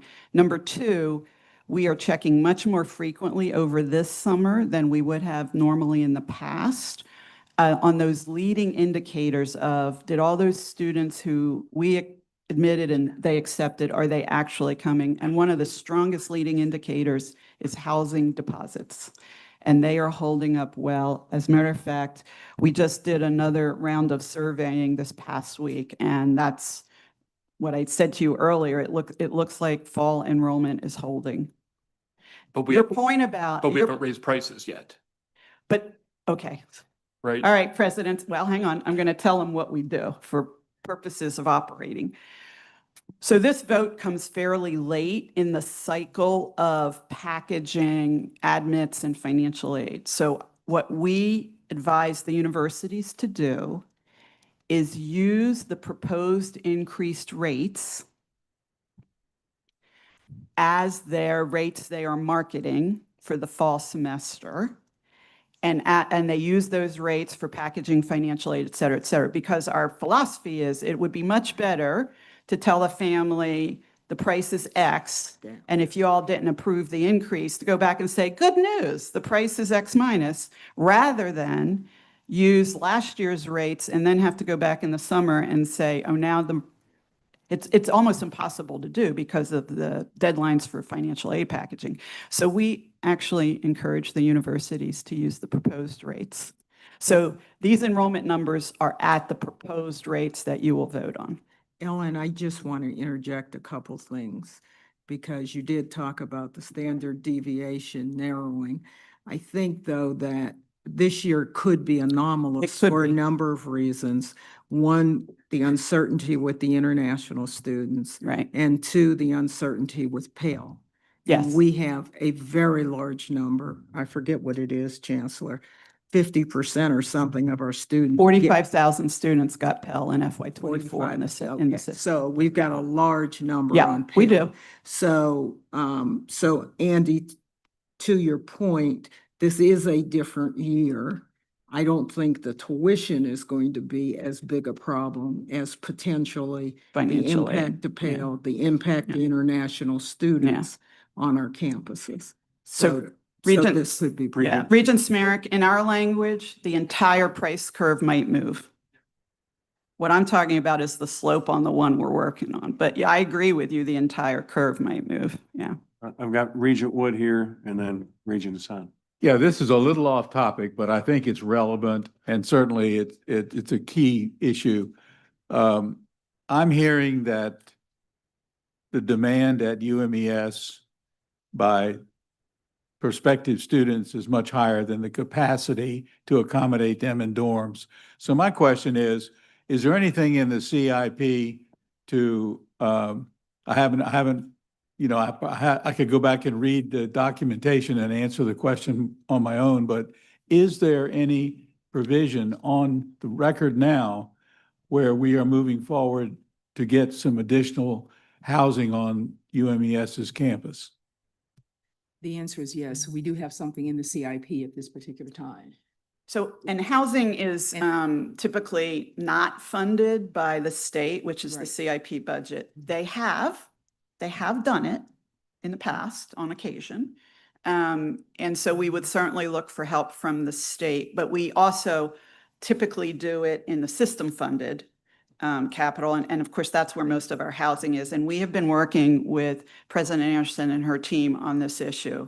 And thanks we for are committed to finding a solution. Is there a timeline for that, or is it too early for that? We're working on the timeline together with Ellen's team. So thank you for clarifying that, Ellen. Okay. Yes. Mhm. Regent Hassan? So I just heard, Chair, when you said there's more impact of the Pell Grants than the tuition. No, I mean, I'm just saying that's the assumption. I mean, are we not compounding the impact by increasing the tuition normally 2% more than that? The other thing which I have a question, I mean, many of the universities are only increasing 2%. So they don't have, what is the reason for them not going to 3 or 4%? May I answer very quickly? Regent, very good question. And the students at our institution at UMES who have already been, who we admitted for the fall already, they have already been packaged. So they have already, they've taken care of that. They're not worried about their Pell. We have already packaged our students. And so we're not seeing a problem. We're not seeing a decrease in students. In fact, we're seeing an overabundance, oversubscription. And one of the things I will add is that the Regents did that really helped us out is you allowed us, along with Coppin, to look at students who are out of state, those states that do not have HBCUs and they want to attend an HBCU. We're attracting even more of those students than normally, which is not going out of our state, in-state to out-of-state balance. But that is one of the things we see that's really a draw at this particular time that's really helping. And if I could answer there is a cap, of course, on what each university could consider because they are competing with peer institutions. So we've been asked, why don't you raise tuition even more by some people? And there's a reality, it goes back to Regent Smerrick's point about kind of price elasticity. Each university has a unique set of peer institutions they compete for students for. And they look at pricing across those peer institutions when they're looking at what they want to produce. It's more the perception than the reality. I mean, I think people may get afraid when you're going with 2% across the board for many years, and now you're going higher than that. It's just the perception that higher education is becoming more and more expensive, you know. That's all I would say. Any other comments or questions? Seeing and hearing none, I would move approval of the FY26 schedule of tuition and mandatory fees as presented. All in favor, say aye. Opposed?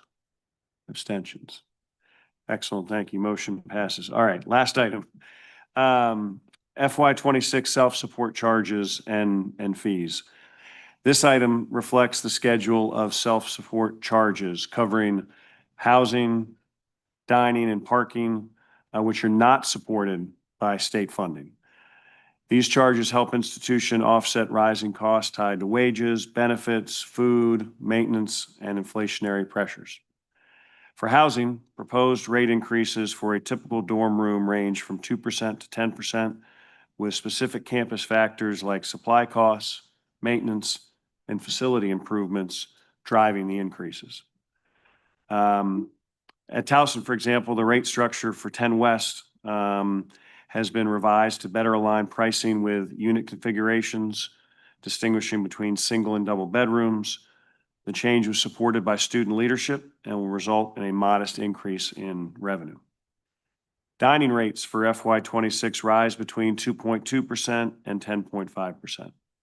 Only 2 institutions, Bowie, and UMCP proposed parking rate increases. Each institution has provided a brief summary outlining its student engagement process in accordance with board policy in all of our materials. And I will pause here for any questions or comments. Hearing none, I move approval of the FY26 self-support charges and fees as presented. All in favor, say aye. Aye. Opposed? Any abstentions? Excellent. Thank you so much. Motion passes.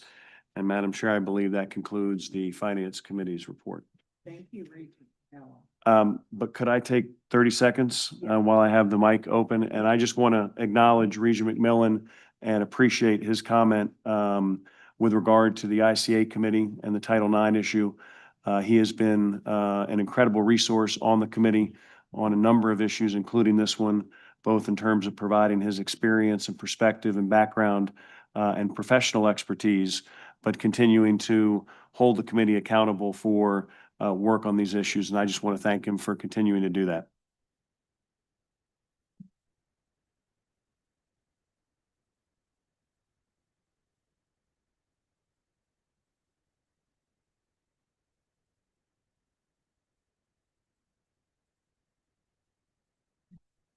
Next, we'll hear items under the Committee of the Whole. The first item is an update on the Civic Education Data Strategy Work Group.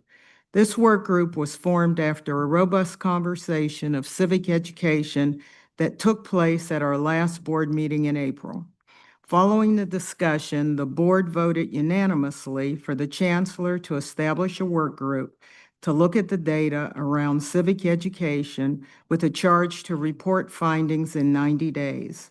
The goal is to better understand what our students know with regard to civics.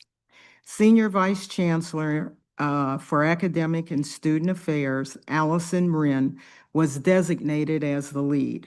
The April discussion raised the interest of some to introduce a civics requirement at the undergraduate level. We must be very careful to remain within our governance role as we look at civics education or any matter related to curriculum. Article 5, Section 4 of the board's bylaws states, subject to the authority and applicable regulations and policies of the board, the president of each constituent institution shall be responsible for all academic matters. The language is also in Title 12 of the Maryland Education Code, Section 12-109, that outlines the powers and duties of the president. Implementation of a required course by the board without the consent of the faculty who are responsible for curriculum could be seen as a violation of the law, a violation of accreditation standards, and a violation of our long-standing respect for shared governance. Now we are moving along this 90-day window, and Dr. Wren will provide an update to the work group. I want to note that since the work group's launch, they have established charters, timelines, and they have requested Regent McMillan and Regent Marani be added to the membership of the work group.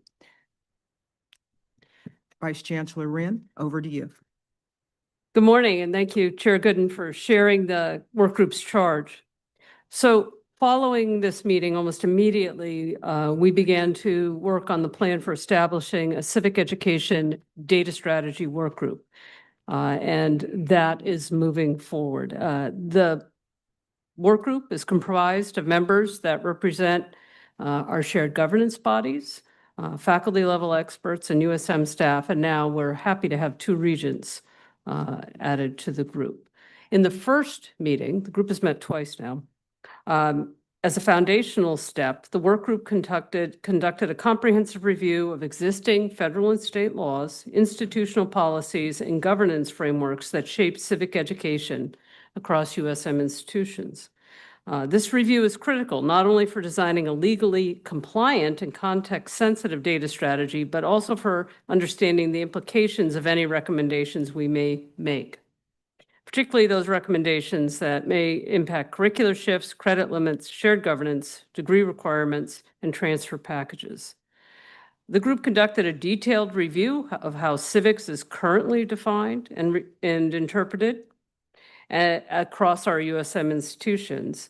And after this exploration, the work group reached consensus on 2 guiding frameworks to inform the strategy: the Association of American College and Universities definition of civic learning and democratic engagement, and the Civic Learning and Democratic Engagement Theory of Change framework. At the second meeting, which was held this week, to ensure our efforts to align with national best practices, the work group invited 2 esteemed thought leaders to present, Nancy Shapiro and Carol Schneider. Carol is a former president of the AAC&U and a key architect of the LEAP and Value initiatives, and we are all familiar with our friend and former colleague, Nancy Shapiro, and her leadership in this area. They shared that nationally normed civic education assessment questions that could be adapted for use across USM institutions are available, and that a self-assessment tool designed for campus leaders to reflect on and evaluate their institution's civic education priorities and capacities is also available. Following the presentations, the team reviewed a draft strategy rollout plan, which outlines potential phases of implementation across the system, and the plan will be revised through an iterative process. Looking forward, the team will review information about our current student population and research-based strategies to define and assess knowledge broadly and civic knowledge more specifically. The work group is grateful to the board's leadership in prioritizing civic education and looks forward to presenting a comprehensive data strategy in the coming months. And we're confident that this work is germane to our current and future efforts to ensure USM students are well prepared to be engaged participants in our democracy. Thank you. Questions for Dr. Wren? One, you mentioned which regions were going to be on there. Which presidents are on the work group? I have my list here. Hold on just a second. They would know. Jenkins just raised their hand. We have the special assistant to the Coppin State president is serving as the president member. So there's no presidents on the work group. Right now, there is not. Okay. Can you tell us who is on the work group? Right, yes, we should be able to just see a list, who's on the work group. Oh, is it in the board book? It's in the board book. Can I ask a question?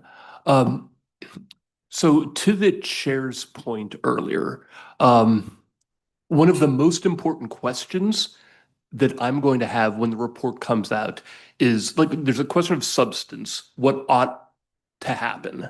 And then there's a process question, what can happen. And there are lots and lots of reasons to say we as a board shouldn't or can't do anything. Regulation, statute, accreditation. And I'm going to be like a dog with a bone on this one. Having been former staff of lots of different organizations, I know there are lots of ways you can tell a board you can't do this. I would love to see in this report a clear vetting of what our powers and responsibilities are in this area. Are other states doing this? Do we know that statute prevents this? Do we know that regulation prevents this? Do we know that accreditors will not allow us to do something? So at some point when we're curious about what we as a board want to do, the next question will be, can it get done? Or are we going to run afoul of rules? I just want to make sure that the report and the conversations we have then are fully informed, and so this board can make a good judgment on, is there risk? What risk are we willing to bear? As opposed to just generally, we shouldn't do this. So substance is one thing, but absolute clarity, do we have the power to do something, or are we going to get in trouble if we do? In response, and fair. then I'm going to punt it off to Chair Gooden and the Chancellor. The charge of this group is to develop a data collection strategy, not to answer the questions you've just asked. So I would defer to the chair of the board on those questions. Yeah, and I'm going to punt it over to Denise, who just gave me all of the things that I read to you that were law, statute, accreditation. So the rules are real clear, Andy. Now, can we change some of them? Well, I'm sure we could work with the legislature to change statutes if we chose to do that. But we'd have to have a compelling reason to want to do that.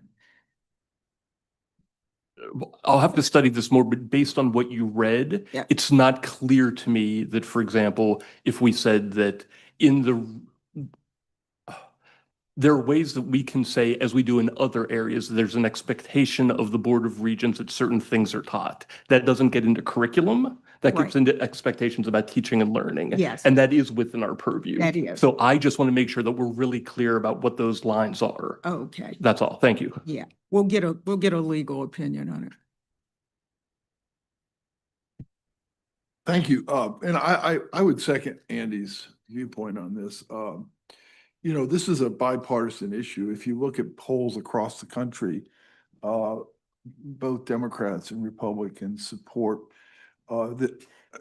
remediating this civic literacy issue. There is no question there is a civic literacy gap in this country, and I am sure, I will bet anything that our students that under the system would fall within that same civic literacy gap. So it's really, it's something that, you know, it's a very important issue. This covers the gamut of people in public office. And what I've circulated to the chair is some research from ACTA, which is another higher ed association. They've done a lot of work on this, and they have a compilation of everything that's been done by states across the country. So I know that will be circulated, and Yeah, we're gonna ask Denise to send that to all the regions. yeah, I think it's really, Andy, and I you'll don't- like it. I know 'cause this open session, a but. lot of reading.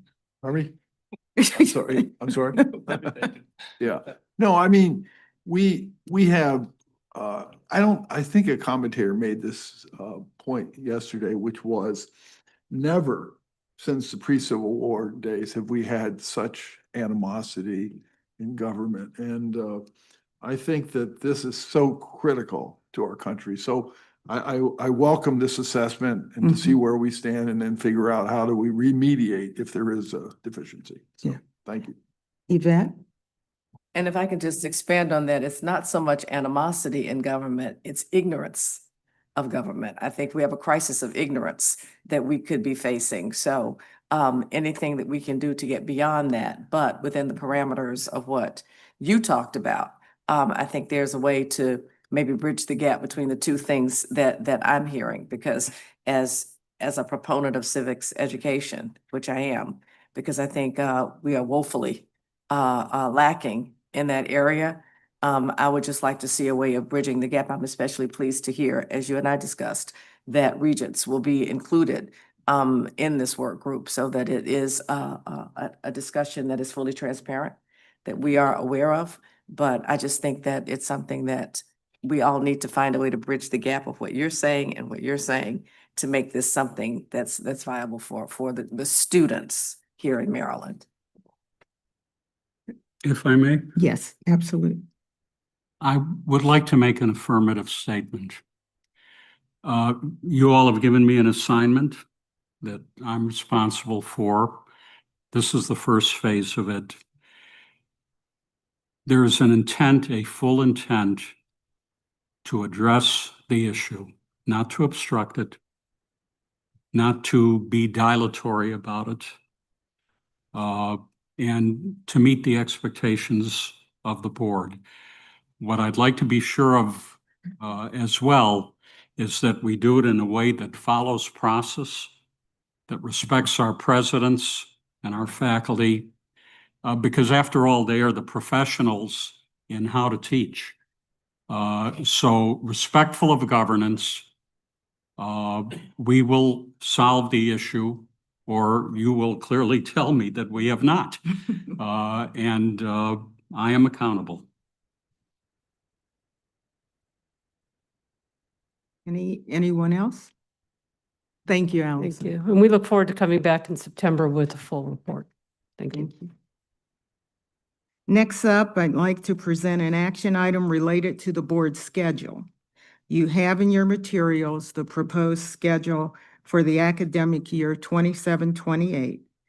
You also have the 25-26 and 26-27 schedules for your awareness, though they've already been approved. This item requires approval by the board. I move the board approve the 27-28 board schedule. May I get a second? All in favor?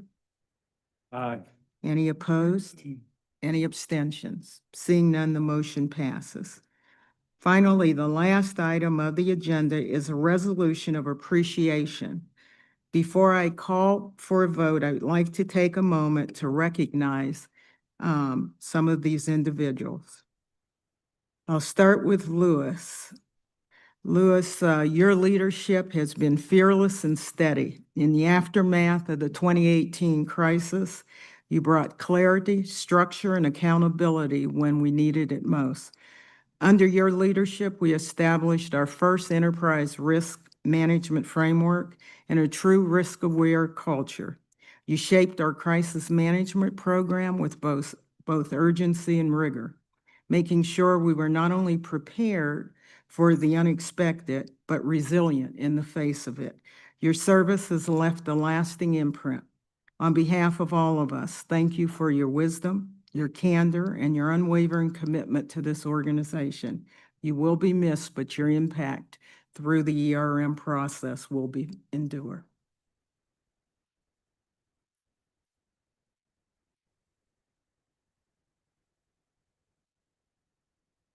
Josiah couldn't be with us today. He was at the event last night, though.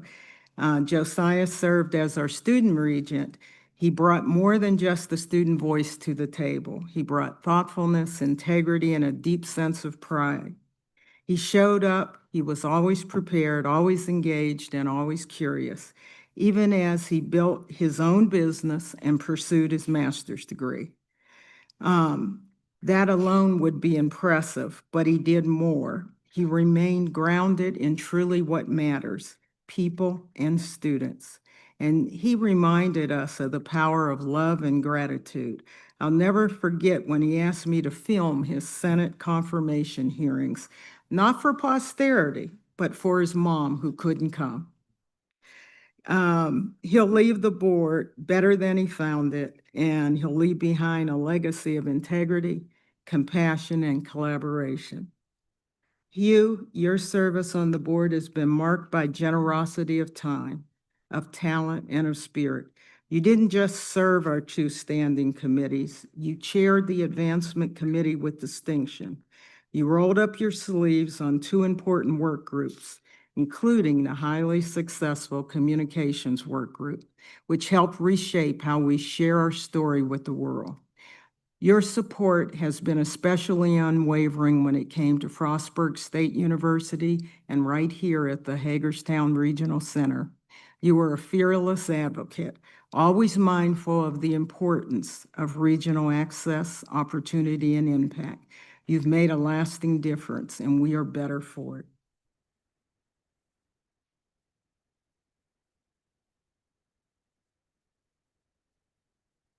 I also want to thank Yehuda.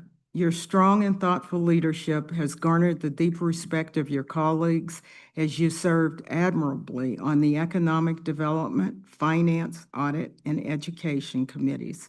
Your commitment to Baltimore and its future was most evident when you signed on as a thought partner for what was called the Baltimore Initiative, a planning concept to develop opportunities for early college enrollment for the city's high school students. Your contributions are most appreciated, and your legacy will continue as the Chancellor plans to continue to use you in that early college role. Thank you for all that you've done.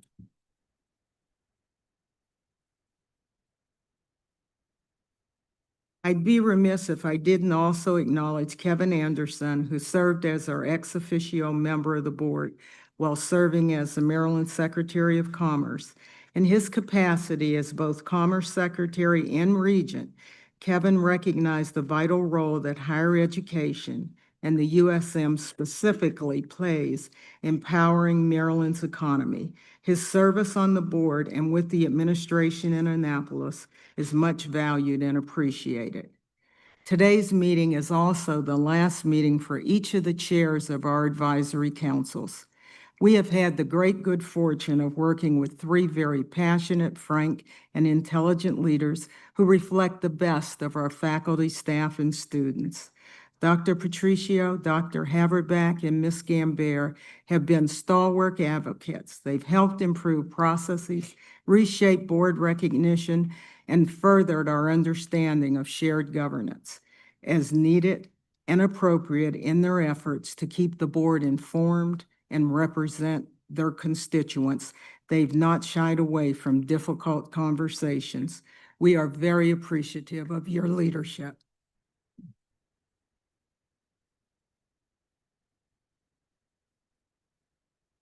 And finally, to my friend, the individual that made me feel welcome the very first day I came on the board, a very special recognition to Leonard Rayleigh, who dedicated 2 decades to the system as the CEO of the USM Foundation and Vice Chancellor for Advancement. I'll tell a little story. The Chancellor always does this. I'm going to tell a story.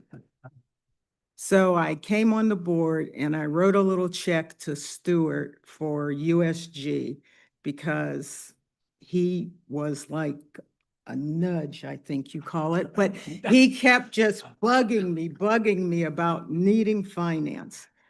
And I handed it to him and he said, I can't take it. And I said, what do you mean you can't take it? You've been asking for money for months. And he said, only Leonard can take it. And I said, who's Leonard? And he said he heads the foundation. And I said, oh, you mean the nice tall guy that welcomes everybody? And he said, yes. And I said, so being new, it is hard, Yvette. I understood what you said. And I went over to Leonard and he said, thank you, and put it in his pocket. And I thought, I don't know where this is going, but I hope it's all good.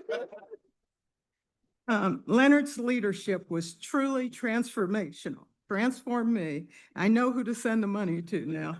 He elevated engagement and philanthropy, working closely with the board to prioritize endowment and fundraising. He oversaw the USM ambitions and system-wide fundraising campaign and ultimately raised $2.6 billion. He dramatically increased foundation endowment assets, and he always kept the students we serve at the center of his efforts. Leonard, your legacy is assured. On behalf of the board and the entire university system of Maryland, thank you.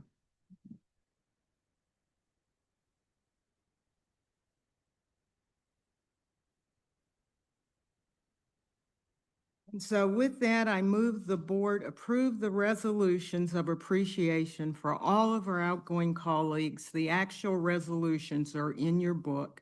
Do I have a second? Second. All in favor? Aye. Any opposed? Hearing none, the motion passes. As we close out this final meeting of the year, I want to wish everyone a restful and fun-filled summer. Take time to rejuvenate because fall will be here before you know it. Finally, I want to wish everyone a wonderful Juneteenth holiday. The Open Meetings Act permits public bodies to close their meetings to the public in circumstances outlined in 3-305 of the Act and to carry out administrative functions exempted by 3-103 of the Act. The Board of Regents will now vote to convene in closed session. The agenda for the public meeting today includes a written statement with a citation of the legal authority and reasons for closing the meeting and a listing of the topics to be discussed. The statement has been provided to the Regents and it is posted on the USM's website. Do I have a motion to close? So moved. Second? All in favor? Any opposed? Hearing none, the motion passes. Have a wonderful summer. Closed session is across the way at the Regional Center.